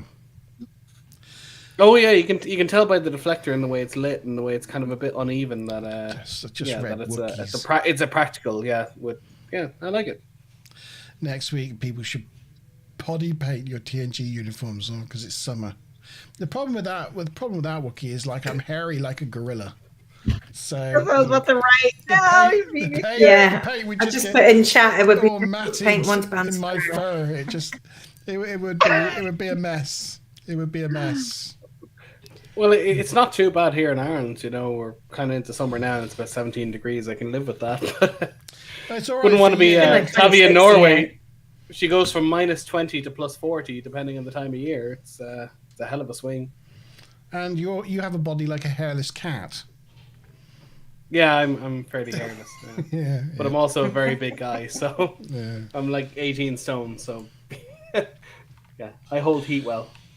Okay, so they look at what there's before them with all these strings, and they think they might be in having a problem. So Picard orders to reverse course, but there's just as many strings behind them. Troy's unwinding in her quarters when a mysterious force knocks over a cup of coffee. She rights the cup and gets a towel, and when she returns, the cup's been knocked over again, which is very strange. I thought this was the pettiest shot ever. Like, she doesn't like Troy, so she goes in there like a sassy cat and knocks over her cocoa. Yeah. Of all the things, just meow. And pops over her mug. That's all she does. Do you ever see those like home videos of cats where they're like sat on counters and there's like, I don't know, a glass or just some sort of thing, and they're just looking at it and they just like give it a little knock, a little knock, and then they knock it to the edge. You have to love cats. And then they sit there looking at it for a while, and then they're just like, look, smash. Like they can be real dicks sometimes, but cats are just so entertaining. You're like, don't, and they look straight at you, straight direct eye contact, and just do it anyway. It's like, I want to be mad, but like it's just I can't. Yeah. It is very funny. Yeah. Love it. So we're back in the arts and craft class. You've got a good shot of his goblet there. Can we just go back one there a second? Oh. I just wanted to say in the HD you can actually see that they did that specifically for this episode. They made the effort to put a proper one in. That's not a remaster or an insert. You can tell by the way the light fades off to the top. So they actually put the proper insert in. So fair play to them for doing that. Yeah. Considering nobody would be able to read it back in the day. No, yeah, it's pretty good. Yeah, they definitely wouldn't have been able to read that. So, yes, we're in the arts thing. They're continuing on with their clay projects. They seem to be getting on house on fire. They need some more water for their clay, so Alexander goes off to get some water, and as he does so, her invisible friend knocks over Alexander's work, squashing his cup. Sad times. Alexander is not pleased by this, as he's been working on that cup for weeks. Clara pleads that it wasn't her, but it was her invisible friend Isabella, but Alexander's not buying it. That is until someone picks up some glob of clay behind him and throws it at his head. When he turns around, there's nobody there. I was just going to say, minor plot point, you can't work on clay for weeks because that shit dries out. You've got 2 or 3 days tops. Maybe you can keep wetting it or something, but I don't think that's possible. 23rd century, Sean. That's what I'm saying. Yeah, okay, it's space clay. When I said it took me 2 weeks, and I'm like, did they put it in stasis? And why is it so ugly? What were you doing for those 2 weeks? What? It's not. That's mean. But I like it, mean, but look, a lot of effort's gone into that. I like it. Yeah, that's going straight up on the fridge. Yeah, I'm woeful treasure. to be honest, if my kids brought me that for some reason, I would think it was the most artistic and valuable thing in the world. But in this episode, when I saw this, I'm like, me. Yeah, you should see the shelves in my front room or my dining room, things I have on it. Anyway, Clara. Did you see the hand pushing over the thingy? No, I didn't know. Was there a hand? Was there? I suppose, Isabella could have materialized briefly if no one was looking in that direction, but yeah, she could have done. And she could have made herself visible, couldn't she? Yeah. Pretty clear though that like when she said it wasn't me and he gets attacked from behind, so I was like, see, told you. Yeah. Yeah, we'll go through the hair waxing story at the end of the show. Yeah. Well, as Garrick said in Deep Space Nine, it's like, you shoot people in the back, and he goes, "Of course I do. That's the safest way." Yeah. Yes. Or something. I'm paraphrasing, but that's roughly what he says. Yeah. It's like, why would you shoot them at the front? It gives them a chance to shoot you back. Yeah. Pretty much his point. Yeah. When you're right, you're right. What can you say? Yeah. You can be cowardly and dead, you can be brave and dead, or you can be cowardly and alive. What do you choose? I remember seeing this is an aside, but just the shooting and the back shooting first thing. I remember seeing like a Comic-Con or a premiere thing of Star Wars. I think it was for when the sequels first came out, and so early 2000s, late 90s. Yeah, they were interviewing Harrison Ford in front of it was Harrison Ford and George Lucas in front of thousands of people, and the interviewer said to Harrison Ford, so where do you stand on the whole, should you have shot first debate, with Greedo in the cantina, and Harrison Ford just leans forward and goes, "I don't care." he just couldn't give a monkeys. Get a life. Yeah. He just looked at him like, who cares, you idiots. There's all these people waving the lightsabers. The Saturday Night Live sketch from the 80s where Dana Carvey from Wayne's World fame basically asked William Shatner at a Comic-Con in one episode what was the combination for the safe they opened, and it's like, for God's sake, get a life, find a woman, buy a house. He goes into a whole it's very good. Yeah. I can't describe it any better than that, but it's like, you're wasting your life, get out of your mother's basement. Yeah. Oh dear. Right. But that's got to be hurtful for those people. Yeah. Isabella catches up with her and tells her that she thought Clara was different at the beginning and she wanted to be her friend, but no, she's just like everyone else. She turned her back on her. She was going to protect her, but now she will die like everyone else. And balanced. Yeah. You can just see an ear piercing there. You can just make it out. Yeah, I guess. I was watching it on my phone so that I can type notes on my laptop as I'm doing it, so I don't get to see that level of detail. Yeah, well, that's more of the 90s experience, so you're getting much closer to the original. Yeah. I don't know if any of you played Command & Conquer Remastered, but just by the touch of a button, you could turn it back to 4080 by 640, or you could get it to 1920 by 1080, and it would just magically just change from one to the other, back and forth. So when they're like remastering retro games, sometimes they just put a button and you can just change it back and forth as you please. Sean, it was the end of the act. Oh yes, so it was. Where are we? Okay, so question 3. What does Deanna... I'm not deleting the question. I seriously need a proper template for this, so I stop messing up. What does Deanna order from the replicator in her quarters? A. Rectigino. B. Chocolate cake. C. Nuclear peptide cake. D. Tea Earl Grey hot. Or E. Hot chocolate. I'm going to have to specify. Completely guess this one. This is the replicator in her quarters.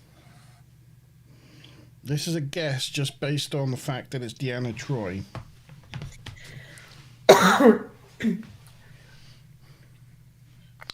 I believe in miracles. It's definitely not. Where you from? Cake. You sexy thing. I don't know why I'm saying that. Sean. The song went into my head. Sean. Use your shut up, Sean button. Shut up, Sean. Shut up, Sean. Tavi, continue.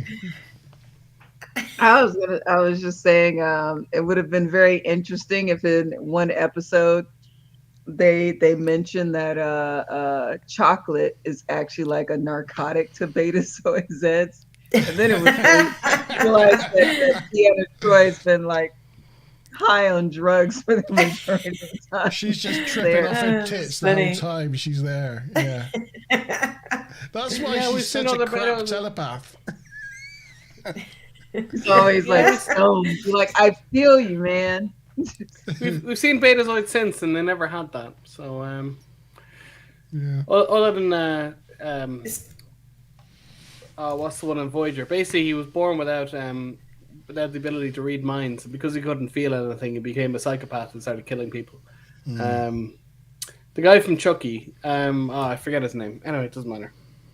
And it's funny you should mention about her being a crap telepath, because that's one of the issues with Isabella. I mean, she hasn't, there doesn't seem to be any way to detect her. So the ship hasn't seemed to have known that there's an intruder on board.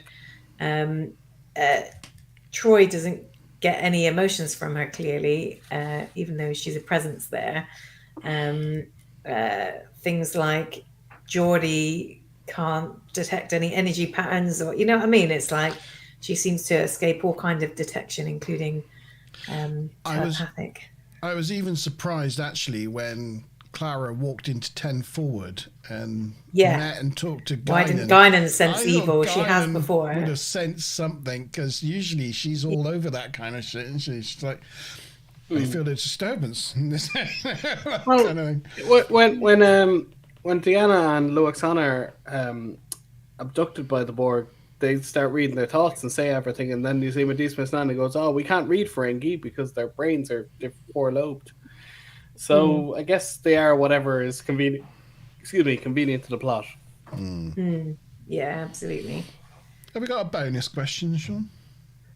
I'm sure we do. How many million strands of plasma do they find in the lattice of the nebula? Oh, I know. He said it.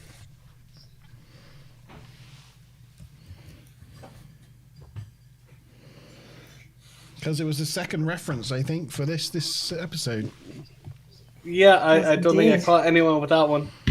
No, I think everybody's going to go up on the board for that one. Yeah.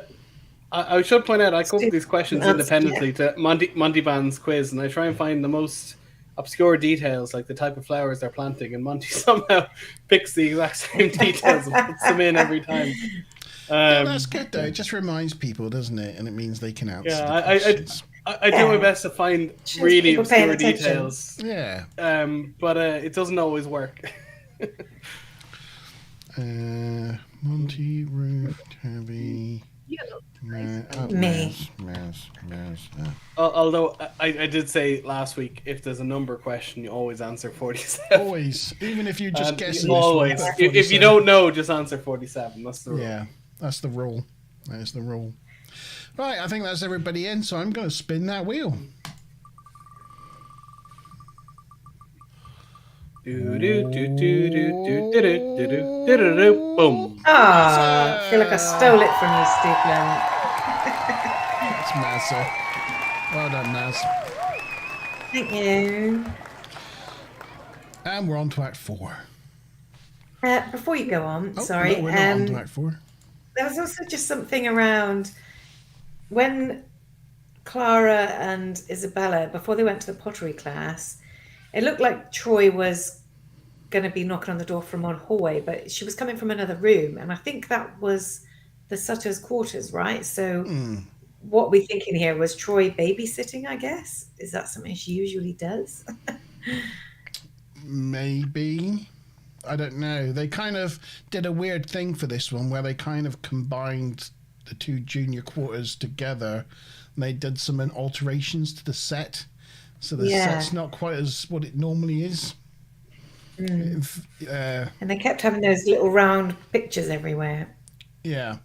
Because usually, because they needed a set for her bedroom and the sitting area and somewhere for the dad, they kind of combined two sets together and then made the entrance to one of the sets from the corridor, they turned that into her closet for a scene later on. That's usually the entrance to that quarters, but they turned that into a closet. And so I think there was some like maneuvering of where people coming in and out and getting it right. Yeah. Cool. There is actually a diagram here.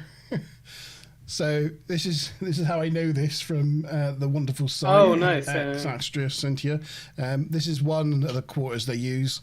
That's also used as the what do you call it? The poker room for Data's quarters, and this is the other quarters here. And what they've done is they've knocked through to here, and they made this entrance to this corridor the closet to her bedroom. Yeah. Yeah, from 1976 to 2001. Sorry, just before you moved off that, you see the curve of the corridor there. That basically was there for 35 years. They never took it down. They converted it, they moved it around, they repainted it, they replaced bits, but they actually pretty much kept it, for 35 years. And it was weird because even when the TV shows weren't in production, like when there was like a year between films or a year and a half between films, they never took the standing sets down. They made them for Star Trek 1 / Star Trek 2, and they stayed on. And then Voyager, as they were filming the last couple of episodes, as I said, whatever it was, 21 years ago yesterday, they literally they'd film a scene, and the moment they stop filming the scene, you go, you got it. They'd just be there with the hammers, and they just like start ripping it up. They made no effort to preserve it or try and sell it on to some fan productions. Like, there was no ceremony. They had a scene on it. All the crew gathered on the bridge, opened a bottle of champagne, gave them 5 minutes. They just started ripping the set down all around them.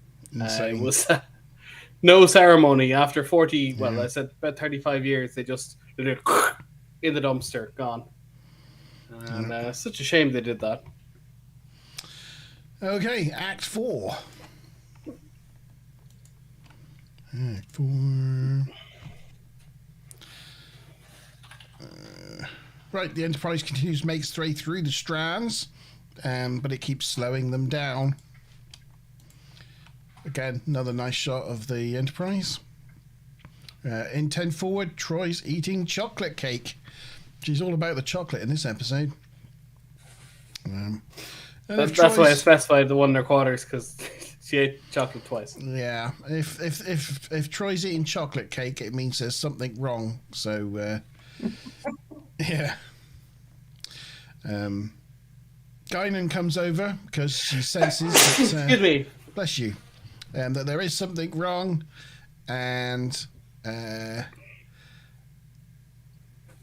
she's worried basically that they're trying to take Clara away from her imaginary friend, and therefore robbing Clara of her childhood.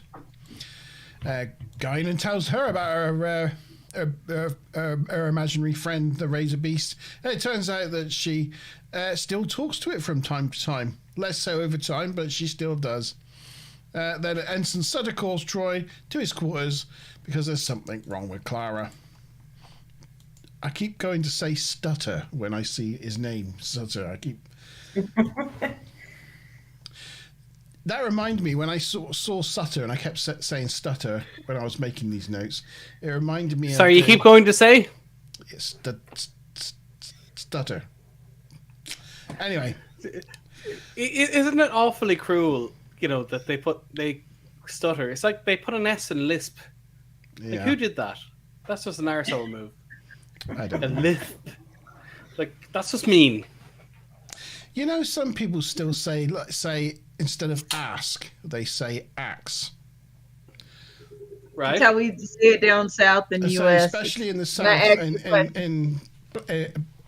generally with black people in the south, they say axe instead of, did you axe me? Rather than ask. But I had to practice saying ask. I could not pronounce it. Like, it literally was so weird. And I sat down one day and I was like, I can't keep saying axe. And so yeah, because they won't understand you. Saying the SK for some reason was hard for me. So I had to say ski, ski. And I literally took like an hour practicing so I could make myself say that word. The one that troubles me is, that little dot at the end of a word to say, like, you're highlighting it to refer to somewhere else. It's an asterisk. It's not an asterisk. It's an asterisk. An asterisk. That one always trips me up. Oh, yeah. Yeah, that one trips me up. Asterisk. I always end up saying asterisk. Not what it is. But what I learned was that axe was actually an old English way of saying ask. It used to be the other way around. So if you read like poems from Chaucer or something like that, it actually has ax in it, AKS instead of ask. But at some point, we swapped it round. But for some reason, it's still got carried forward in some cultures. Don't know why. There's a few of those, like a Z in or sorry, a Z in Enterprise, as you see in Star Trek Generations. They have the Enterprise with a Z or a Z in it. British English had it, and then they changed it from a Z to an S. But the Americans stuck with it, and then the British make fun of the Americans for getting it wrong. But that's the way it was. Yeah, it's just it's the Brits that changed, and not the Americans. Yeah, it's like aluminum is correct as well as aluminium. Both ways are correct. Actually, it was called aluminum first, and it was then changed to aluminium, which is. But one thing I learned through all this, also, sorry to boring you, Maz, but wasp. No, that's all. Wasp was originally a wops. Everybody called it a wops, and that's what wasp was. But at some point, people just decided that it was easier to say it with the S and the P the other way around. So wops became wasp. Well, there's a lot of words that with an N at the front. So, for instance, the orange comes from like the Spanish naranja, but a naranja became an orange. So we got an, and then it kind of split up. So an naranja became an orange. You know, there's a couple of like that. So words that started with an N, they kind of the N became an, and that's why you get a and an in English a lot of the time. Basically, Latin mixed in with English, and Anyway, there we go. You should know me better, Monty. I'd never find this stuff boring. I love etymology. So on the Vault, quite interesting review show. Yes. We're gone straight into QI territory. Yeah. Sorry. So yes, Troy arrives. Sutter tells her Clara is frightened by her imaginary friend and doesn't want to be left alone in her room. Troy talks to Clara, and load. And Clara tells her that Isabel says that others like her are going to come and kill everyone. Troy promises that there's no way her imaginary friend can then harm anyone on this ship. Clara tries to explain that the problem is she isn't imaginary anymore. She's like real. Like I can actually see her real. But Troy's not really taking it in. It's real. I created it. Yeah. You'd think after being on this ship, they wouldn't take anything like for granted. Be like, say what now? And just take it seriously. You'd think, wouldn't you? After everything they've seen. Just to be with like the first, it would almost be like military standard. Be like, in case anything ever happens funny or something goes on, check to make sure it's an alien entity. Yeah. Stu Plum said he got stung by a wops. Can I back me for that? Whoops. Yeah. So Troy takes her to her room and shows her that Isabella isn't around, looking under the bed and stuff. And after she steps into her closet, she turns around and lo and behold, oh no, there's an Isabella, who zaps her. And Clara screams. And quite good. She does her own stunt. She kind of throws herself backwards into the back of the closet and sinks to the floor. Yeah, well, apparently a stunt woman, Christine Ann Bauer, did film the scene as a stunt double for this ball, but they didn't end up using that. They just used the footage with Diana. You'd think Marina Sirtis would have, thought better of it after last time when she tried to do a stunt. She broke her coccyx. Well, she wouldn't be in too much trouble. That's just a big sheet of plywood. And I don't know if you've ever bounced off a big sheet of plywood, but, it's quite soft. It bounces. So you can throw your shoulder into it 20 times. You'll never hurt yourself. The only thing is... She still does hit the floor. And something like a coccyx break is something that hangs around for years and years. They can put a pillow under her arse. That's easy enough because it's not in frame. So, when you're earning $50,000 an episode, you don't want to risk damaging yourself in any way, do you? Because No, they didn't get that much at I guess all. when you're in so few episodes, just to get a little extra time, you'll throw yourself up against a wall.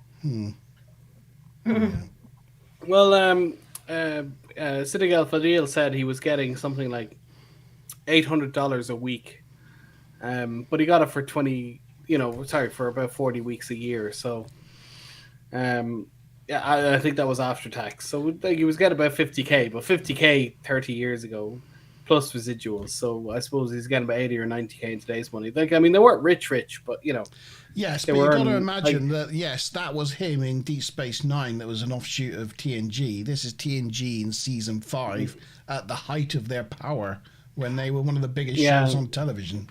So I imagine they were getting a lot more than that. Yeah, they're getting about 120K a year in today's money. It wasn't 80K a week or something, but I mean they were okay, but they were getting senior, middle to senior management money. They weren't getting Elvis money. Although I heard a story yesterday about Avery Brooks, where his hair guy, like, because he used to the guy used to fix his hair, but given he was bald for 4 seasons of Deep Space Nine, I don't know how much that guy had to do. But anyway, he had a thing where he needed a surgery, and he had to go to hospital, and they were going to kick him out because he didn't have the right insurance, because that's America, and he just handed his card over, and it cost like 40,000 or something.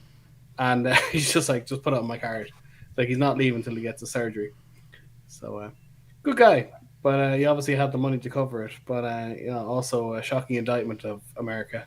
Sorry, Tavi, but yeah, not good. I don't, I'm not offended. It's shit, and they should do better, and they should have done better a long time ago. Yeah, people shouldn't just be poor enough to die. It's just, that's not good enough. But anyway, look, we move on from politics. It's the end of Act 4. We're question time. Yeah, there. Question time. All right. So, what creature did Guinan have as an imaginary friend? Was it A, a Mugatu, B, a Setae eel, C, a razor beast, or C, a Targ, D, a razor beast, or E, a Kavarian tiger bat? I don't have any more trivia left, I'm afraid. Are you done with trivia, are you? We'll go straight on to Yeah, the I only bonus had question one then. bit in that last one, which was about the stunt woman. It was a very short act, actually. Yeah, this episode kind of has a lot of acts, but they're very short, so it was actually struggled to come up with questions, really. I'll throw in the bonus then, since we're filling time. What type of creature was the teddy that Clara was holding? Now, this might be slightly open to interpretation, but I have an answer in my head, and that's basically what I'll go with.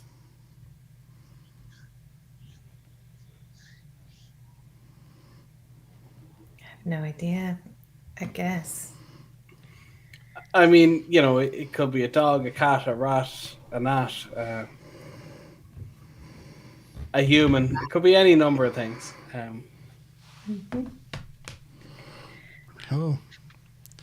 A green dinosaur. Do you know why they're called Do you know why they're called teddy bears?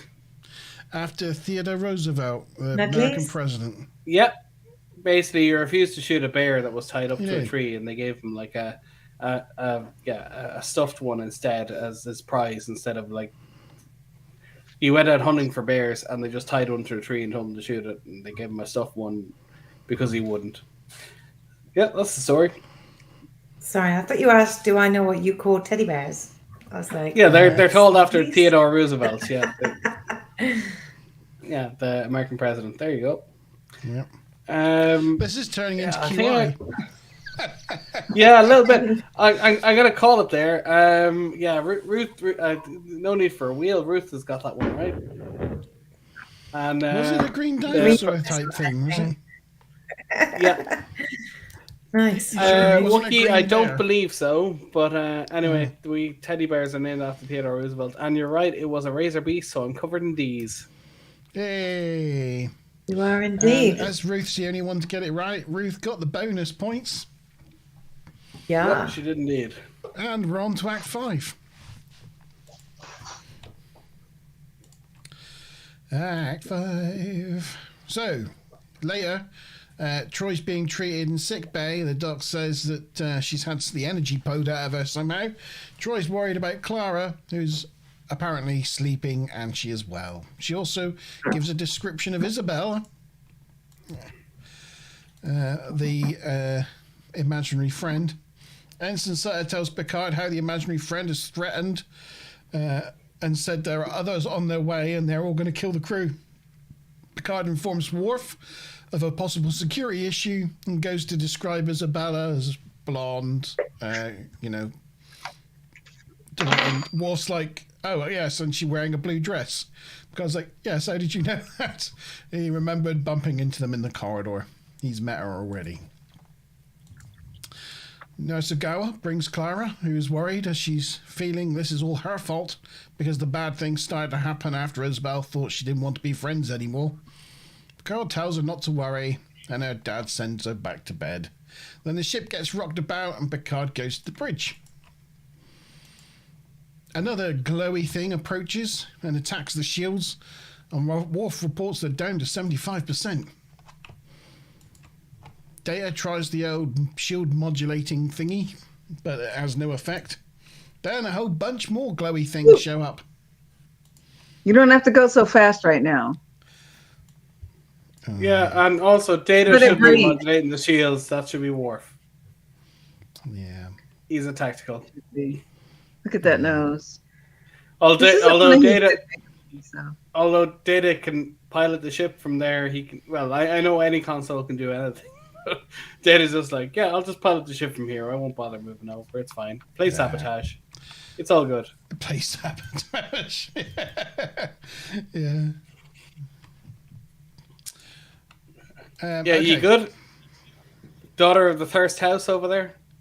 Mm-hmm. Picard, Worf, and Sutter take Clara to the Arboretum to bring Isabel out. And Clara pleads for Isabel to come out, and she doesn't. But she doesn't. So Picard also tries, and first they don't get anywhere. But then he says, "I guess the only way you can communicate with us is by threatening a small child." And then shots fired. Yeah, shots fired. Then she appears. She admits that she was there to assess the quality of their power sources for consumption and has found it to be very good. And because of the way they treated Clara, they will now be destroyed. Picard points out that they only restrict her access to the ship for her own safety because they care about her. And he says, it must be difficult for you to see us from the point of view of a child. It must look terribly unfair. Picard highlights the restrictions that are put in place to keep us safe, and she will do the same when she grows up and has her own children. She will look after them in the same way. That's the way us humans work. Clara tells Isabella that she's willing, if she still wants to be her best friend, and Isabella likes that idea and disappears back into a glowy thing. And then all the other glowy things retreat away. There's a picture of the glowy things retreating away from the Enterprise. Now on the bridge, Picard tells Riker to prepare to leave for the Nebula in 1 hour and orders Geordi to ramp up the warp engines to max and send an energy beam out into the Nebula via the deflector array, thus keeping his end of the bargain. And back in Clara's room, Isabella visits for one last time, apologizes for being mean to her and misleading her. She's happy that that she was Clara's Isabella for a short period of time, as she'd never had a friend before. Clara hopes to return to the Nebula one day, and then she disappears, and the Enterprise leaves the Nebula, and they all live happily ever after. Done. Act 5. Bosh. All right. It makes it seem like stopping by in that nebula is going to be just a vacation spot. It's like, when you coming in your own starship? Well, you don't just fly into a place like that. Yeah, maybe. Maybe she'll be on a starship, or maybe she'll... Yeah, who knows? I wouldn't recommend it, All to be right. fair. Once I'm out of there, I'll be like, I'm never going near that place again. Anyway, let's stop by the space spider web. It's like, no. And pray not to get eaten. I'll come back to your question in a second. Question 5A. What piece of the ship generated the energy the creatures liked? Was it A, the Bassard collectors, B, the deflector dish, C, the warp core, or D, the graviton emitters? And Wookie asked a question, does Worf spend a lot of free time getting his hair that straight? I have watched some videos of him in conventions being asked about it. And basically the makeup went down from 3.5 hours down to about an hour 40 minutes. And most of that was down to him just being practical and asking really simple questions. And he was like, and he said, yeah, a warrior wouldn't spend 20 minutes doing a French plait all the way down his hair. He'd just tie it up in a bunch and get on with his day. And he'd argue this with the producers, and the producers wouldn't go back. And he goes, well, it will save 20 minutes of makeup, and saving time in makeup meant saving money. So he got around it. And similarly, in the first couple of seasons, by season 3, season 4, they kind of got all this stuff out of the way. They used to put, obviously, the headpiece on him, and then they blend his skin to match the headpiece. And he was like, well, my skin is pretty dark already. Could you not just, blend the headpiece to match my skin? And they molded one that matched more closely his skin. And again, they didn't have to put makeup all over his face and hands to make it all blend. They just, made a headpiece that matched his natural skin color so he's slightly less dark as the seasons go on as a result of making those changes. And as I said, he goes from these silly plaits that like a warrior would never have, that affectation to a more practical hairdo. And that's the answer to that book, and that gave us enough time to get in most of the answers. Or how we doing? Do we have everyone in? We got a bonus question. I changed my mind. I went for B. I didn't read the question properly, and then realised I was wrong. Mazza, you're not in there. Oh, you are in. Oh, we have everybody. Okay. Well, not answered. Have you not got a bonus question? I do have a bonus question, but it was related to the first question, so I couldn't answer it. I couldn't put it in until I let everyone give a chance to answer. Well, actually, I think that's a 0 hitter because it was the graviton emitters they were interested in. I know it was D. Darn it! Why didn't I do it? I just guessed because once everyone said C, I'm like, no, that can't be it. So, Monty, you big physics head, what are the gravitons and what do they do? I have no idea. That's my Arnold Schwarzenegger impression. You don't know, really? Okay. No. It's a theoretical particle they haven't found yet. I'll tell you that much. So it was like the Higgs boson before they discovered it. They reckoned it existed, but they hadn't proved it yet, if that makes sense. Yeah. A graviton. No, don't know. Well, I'll say the clues in the name, if that helps. Yeah, I was going to say. It emits gravitons. Yeah.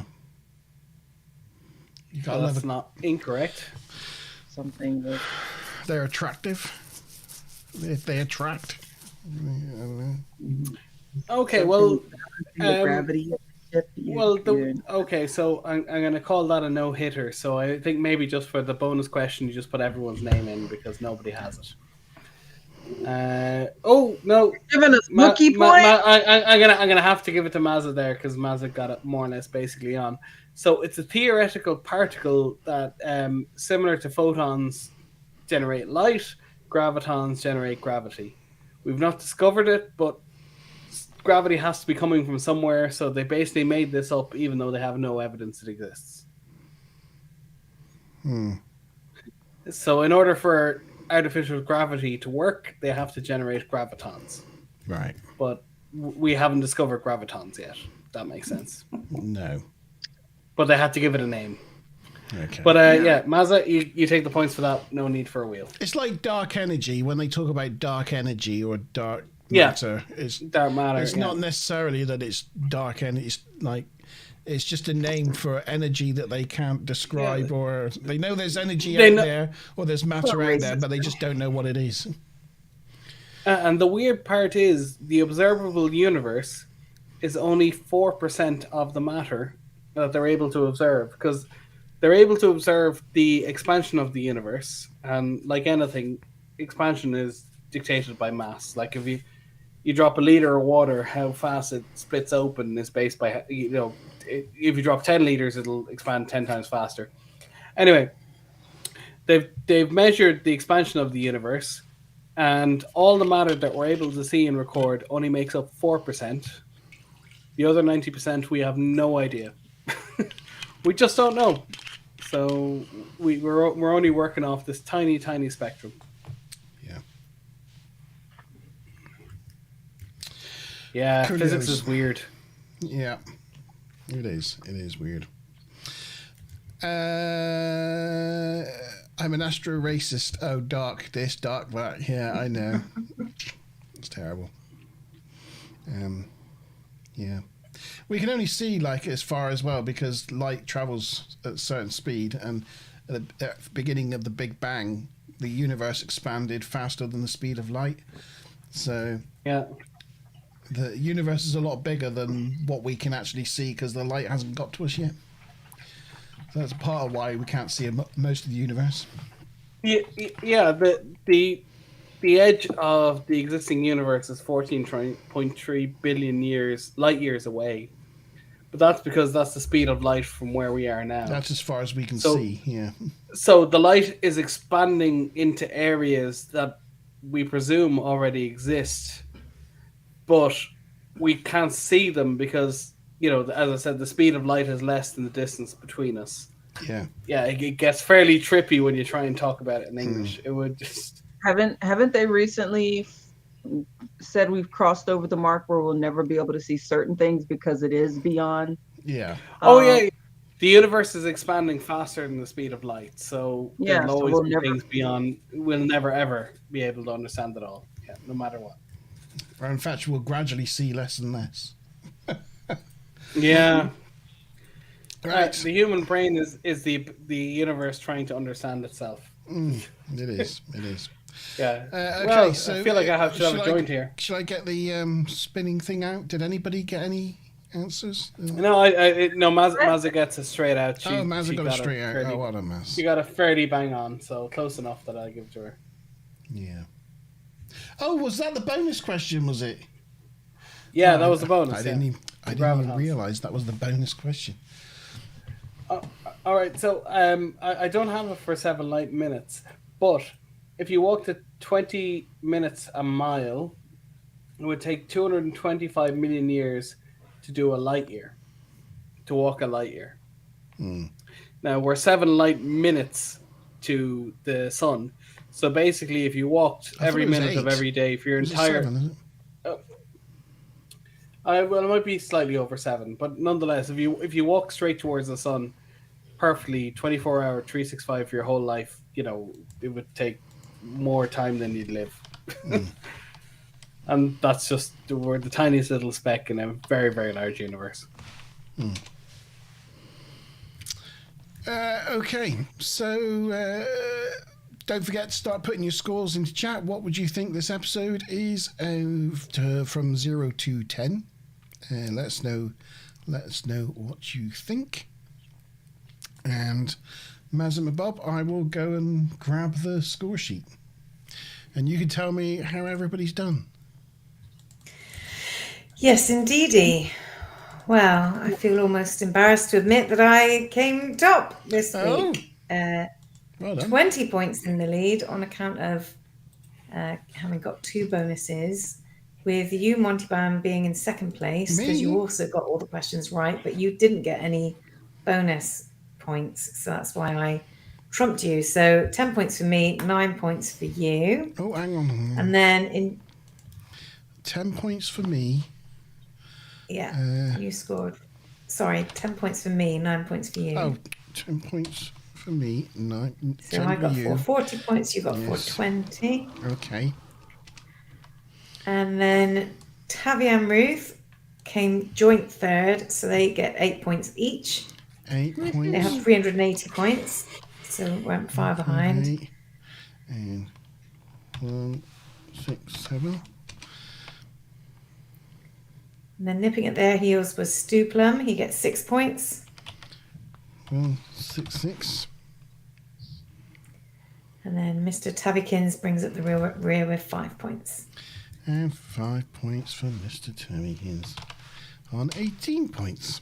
Oh, Mr. T moves above Panko. Yes, and Stuplum loses the lead of the championship to Tabbykins. Yes. Lucky. The lower horror takes it. Yeah. Yes. There we go. I better give you your gold. Look at that. Woohoo. Oh, how do I? No, hang on. I gotta do one of those down there first to make sure I get the silver right. That's better. Just talk amongst yourselves a minute. I'm so. There we go. That's better. Reception. So, Fran Braga originally described it as one of the most gratifying episodes he'd ever written, and said that the children played a large part in some of the changes that they made. But a little bit, in a later interview, he said he understands it's an episode that people don't like very much. It was a cute little story, but maybe too predictable. Rick Berman was pretty pleased with the final result. Herbert J. Wright, however, was fond of neither the premise nor the finished episode, and he thought that the changes that they made to the storyline took it in the wrong direction rather than the right direction. But, yeah. I don't know if anybody noticed while the episode went on, an acoustic tile fell off my wall. It made me jump. Oh, I didn't. Whoops. You must be more bass in your voice than usual. Oh,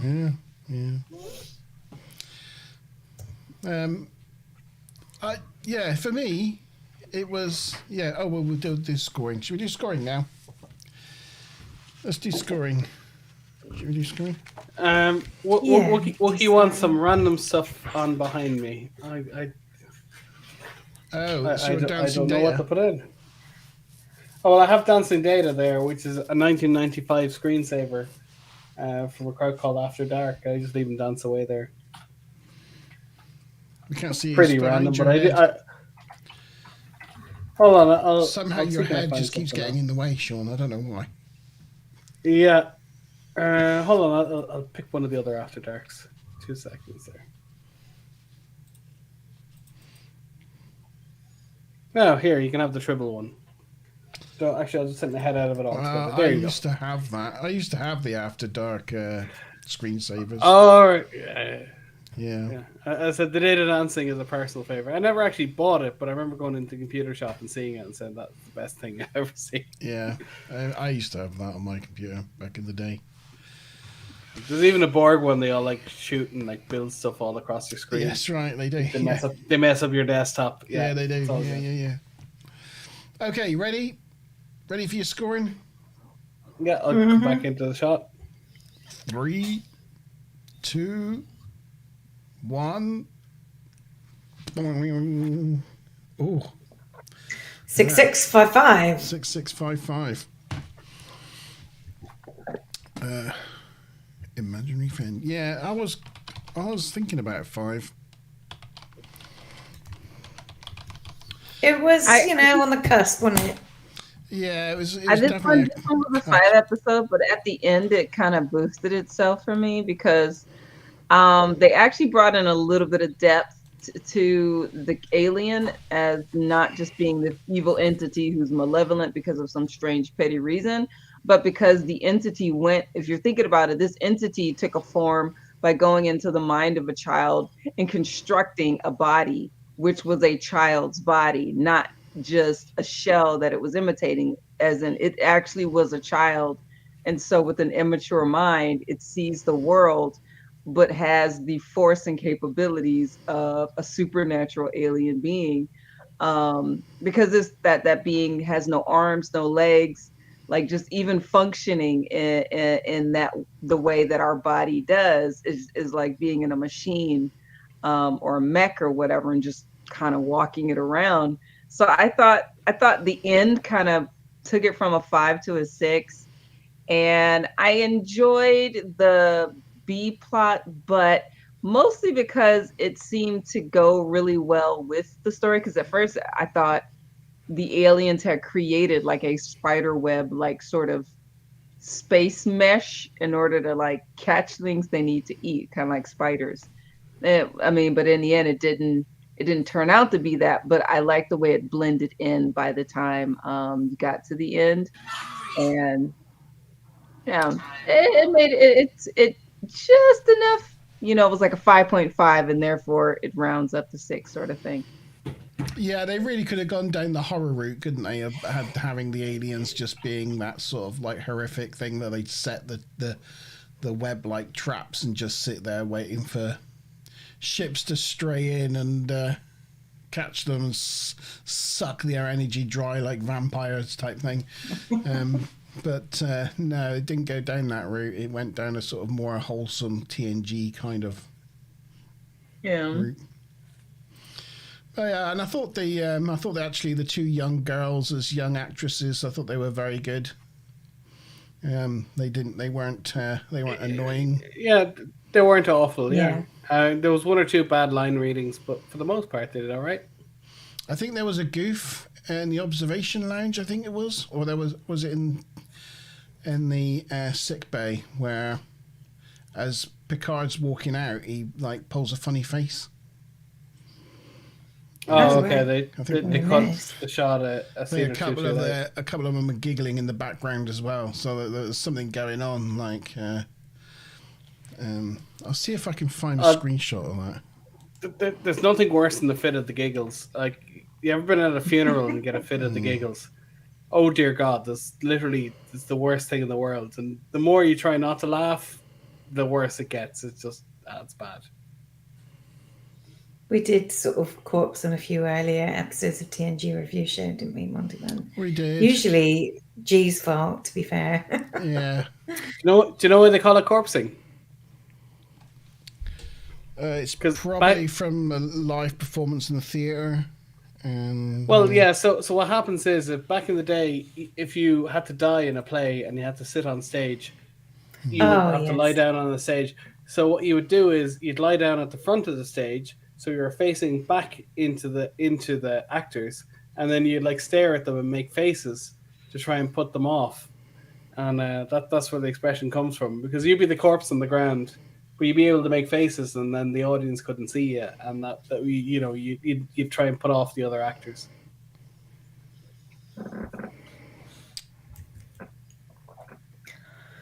Found what you're looking for? I think I have.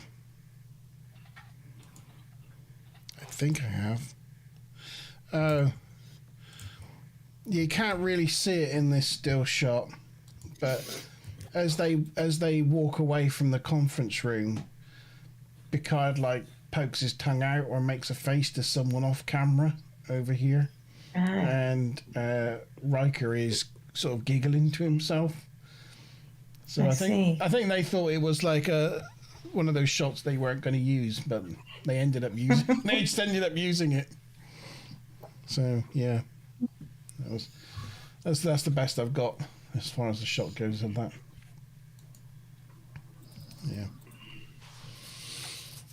Yeah. Okay, so what was the audience average then for the? The audience average, we had a 5, a 6, and a 7, so the average is 6. The average is 6. So where does that put us then for this season? It's down there with the cost of living a couple of weeks ago, and joint second worst of this season. But it's season 5, so you know. I thought I was being fairly mean, but I think everyone basically agreed with me. We're all between 5 and 6. 1 or 2 7 outliers, but pretty much all in the same area. There's nothing great about the episode, but there's nothing absolutely terrible about it. It's just okay, isn't it? Yeah, it's a high-end concept, but it's not delivered. You know, it falls completely flat. So I don't know if it falls completely flat. It just. Stuplum says, Monty, have a good day tomorrow. Yes, will do. I'm driving my team to Gloucester for an away day. So, Oh, yes, your away day. Yeah, I have like a minibus. So that's going to be fun. Ooh. Sorry, forgive me. What's an away day? My team. I've got my team going. Oh, to your Gloucester. team. Yeah, my team. Like team building. Like a team. Yeah. Like a team Oh, gets together. I thought you said your Games. teen, and I was like, oh, is this the college No. thing? All right, no, obviously Yeah, not. Right, never mind. my work life thing. Yeah. Okay, I'm on the page again. That's all right. I have a few teams, but yes, I got my internal maintenance team. I'm taking to Gloucester for an away day, and they're spread out across the country. I've now got developers all over the place, so I picked somewhere central. But half of the team are in Plymouth, so I've got to take half of the team with me, whilst the rest of them come around from. Yeah. Do we all wear your Starfleet uniforms? Yeah, no. Yeah, yeah, that'd be pretty Just cool. now, I should suggest that. Yeah. No, like Stuplum. Majoran, I'm- Stuplum. No, luckily, I'm having that- luckily, none of them know I do this, so that's a good thing. I'm having a. You were saying I need to take my team around. I thought you meant there was a sports team that you were involved with, and you guys were having an away game, and so you had to drive everyone to your meeting. And I'm like, oh, okay, is he into that too? Oh. No, just my development team. Yeah. Yeah. I had to keep just getting Yeah, up I'm this having- episode because it's very windy here, and I'm afraid that the chicken coops that I just put together but aren't completely done are going to suffer. But they seem to be doing okay because I have them on like stilts poles because I don't bend down for anything. I'm a lazy farmer, but they're doing okay. That's good. But Well, also, I don't Wookiee know if that one- makes it harder for foxes when you close them up. Wookie wanted to know if any of us have seen Guardians 3 in the after chat, Yes. but I don't know about like spoilers or whatever for people that haven't. I've not seen it. No. I won't give spoilers. I've then. seen it. I'd say I enjoyed it. I enjoyed it. Was Yeah. Karen Gillan in it? Yeah. Of Doctor Yeah. Who fame? Sorry, was Yeah, anyone Nebu- missing Doctor Nebula. Who? Because I just mentioned it. Nebula. Oh yeah, that hasn't gone up on bingo yet. We've done Red Dwarf. But We've no, done it was Third good. Rock and What did stuff. you think, Wookie? Yeah. Let us know if you've seen it. and the Wiki, other let us thing know what you think. that say was about your waxing. Oh, sorry, you were still talking about Guardians. Oh yeah, just to say that whilst no spoilers, but I thought it was better than a lot of the Marvel offerings as of late. So if you'd seen I just need to Ant-Man, go and open the door. the latest Ant-Man back in his film, neck. or Doctor Strange and the Multiverse of Madness, or any of those sorts of things, it was better. It was better than any of that. I don't think Yeah, it was but it's- necessarily as good as the first two, but it was definitely one of the best films Marvel have done recently. Yeah, well, it's not like Marvel films are bad or anything, but it's just like we've had 40 of them. I mean, franchise fatigue is a thing. I hope it never comes to Star Trek, but franchise fatigue is a thing. It's It's just, just I think they're just spending less money on them because they're less profitable, so the quality's just markedly gone. yeah, down. it becomes a self-fulfilling thing. Much like Star Trek, it just it's been great, but maybe just take a break for like 2 years and come back big. It hasn't make been people great. want it It again. hasn't been great though, has it? I mean, they went from must-see movies. Like I remember seeing whatever Avengers 2 Endgame or whatever it was, and having to see it and really wanting to see it, and then when they come out, they go, well, maybe I'll see it. It's just I'll wait for it to come out on pirate sites. It just. Yeah, I just don't have the urgency. Isn't about me anymore that I need to see it or worry about spoilers or stuff. The internet doesn't talk about it. I'm sure they're still great films, but it's just the buzz is gone like anything. No, yeah, they're not great films. They've just gone down they're lazy and derivative. I mean, you watch the they make first 4 Iron Man film films. now, and you can see a quality film. The effects, Yeah. the story arc, everything about it is just. Even now, I mean, I've watched that first Iron Man film like 20 times, and I could still watch it again tomorrow. It's just just top quality at Yeah, every step. What But was it, 2008 or couldn't- something? Like, I mean, geez, it was so long ago. But it's better than any of the Marvel films that have come out in the last 5-10 years. Yeah, it's actually 15 years. I mean, yeah, it's just all gone a bit tired. Yeah, I think that, unfortunately, Guardians of the Galaxy, whilst being a great film, was so popular and did so well that it kind of also brought about the end of the Marvel universe as well, because suddenly they just thought, oh, we'll just keep making that. So every Marvel film had to have the Guardians of the Galaxy like quippy one-liners and the cool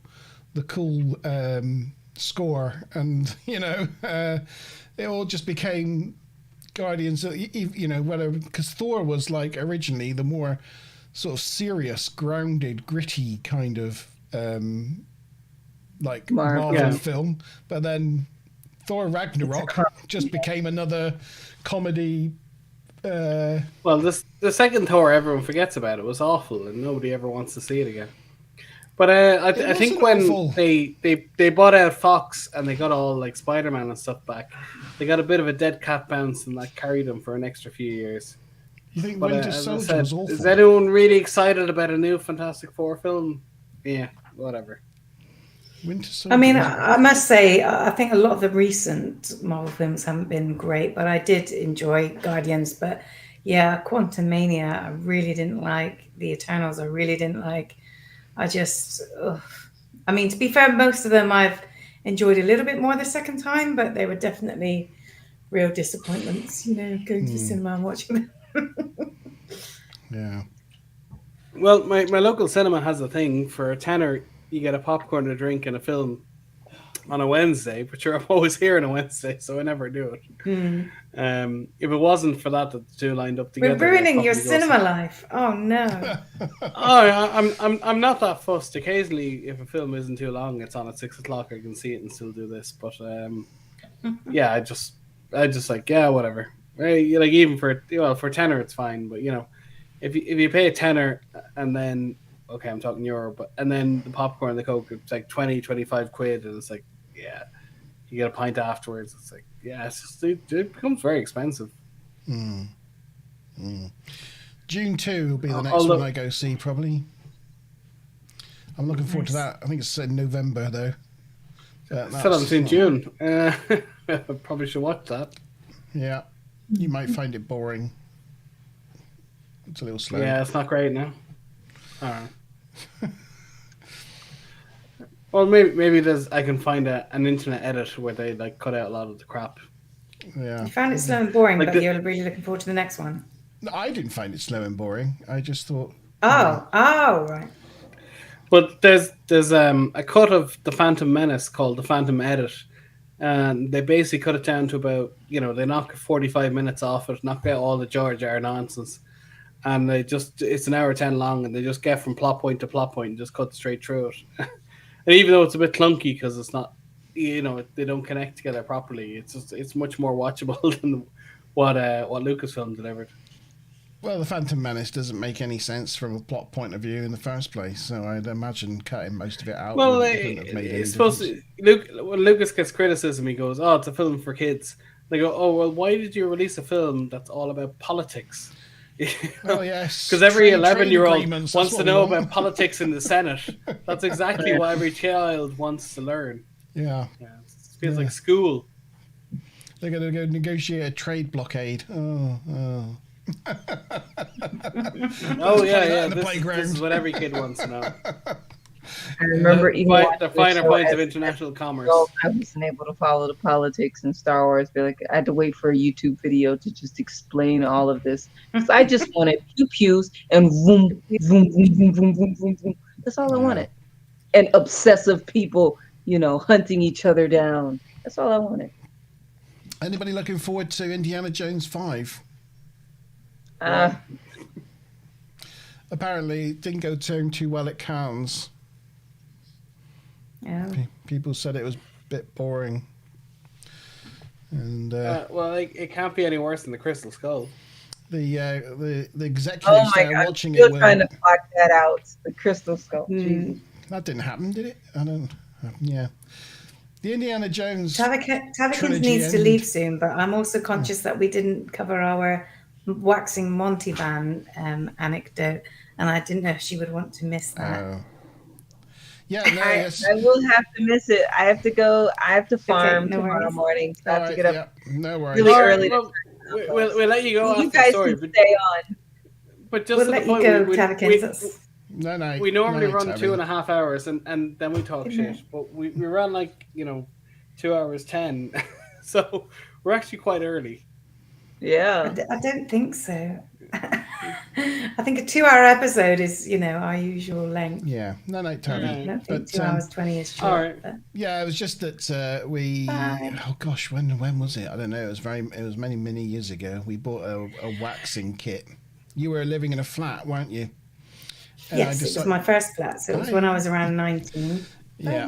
And you decided that you wanted to know what it would be like to be hairless because it had been a while. Yeah. And we had these waxing strips, and we basically got you a little bit loaded on some cider and whiskey, and just to sort of numb the pain a little bit to give you the Dutch courage, and then we had to go. We were supposed to wax your back and your front, and we did your back, which to be fair is quite a decent area.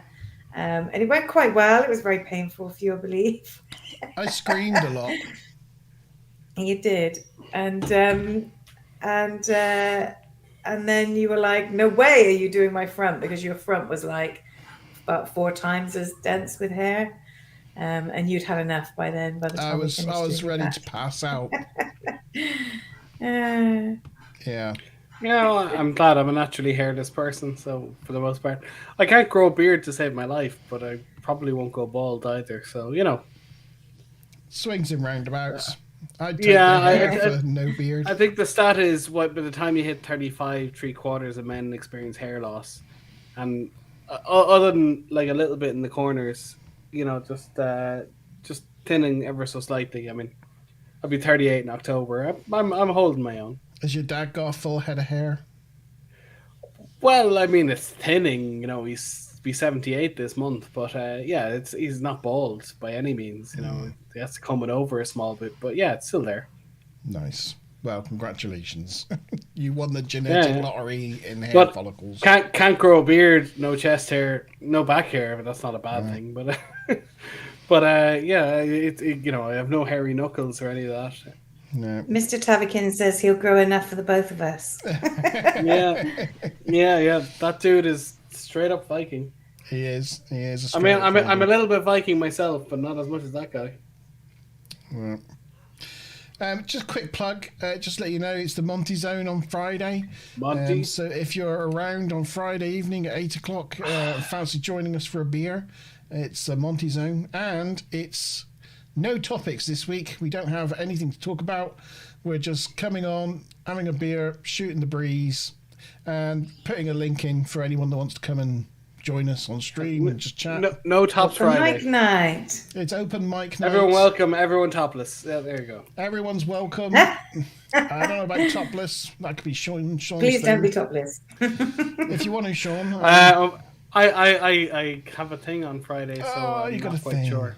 It's annoying. It's 2 months in a row because I'm really an introvert hermit, and that doesn't normally happen 1 month in a row. But it happens. I have somewhere to be on Friday, so I will do my best to tune in for 20 minutes. But I can't promise anything. You're just too popular, Sean.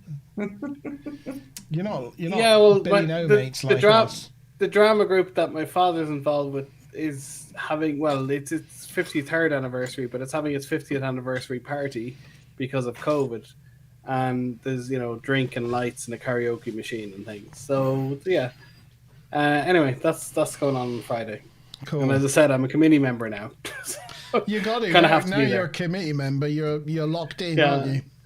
I was sort of pushing to that because my father's as I said, my father's treasurer, but he can't do anything without pen and paper. The idea of an Excel sheet terrifies him, so he needs me to fill in the gaps. You're basically becoming this group's the next generation, aren't you? Basically. Yeah. The power behind the throne. Yeah, that's it. Something like that. Yeah. All right then. That's it for this episode. Thank you for joining me, Mazabit Bob, Chief Sean, and of course Tavikins Turner, who's now off with her chickens or getting some sleep. Thank you, Mr. Tavikins, for lending us the use of Tavikins. And thank you to... I hope she's tending well to her cocks. Thank you to Stu Plum and Ruth. I think that's... Ruth. Wookie, did you do Wookie? Wookie. And Smiler. Smiler Rainbow. That's everybody. Yes, there we go. I'll give you Deanna smile. Yes. It's a very good Deanna smile. Yeah. All teeth. All teeth. Yeah. And we'll see you next Wednesday Deanna for another... what episode is it next Wednesday? Anybody know? I know. Iborg next week. A Borg Jonathan episode. Della Arco. Nice one. Not the longest period between reprisal of a role, but again, we'll talk about it next week. We will, yeah. Iborg next week, so join us for a Borg episode next Wednesday at 8 o'clock on the TNG Review Show. Cheers. Bye. Bye.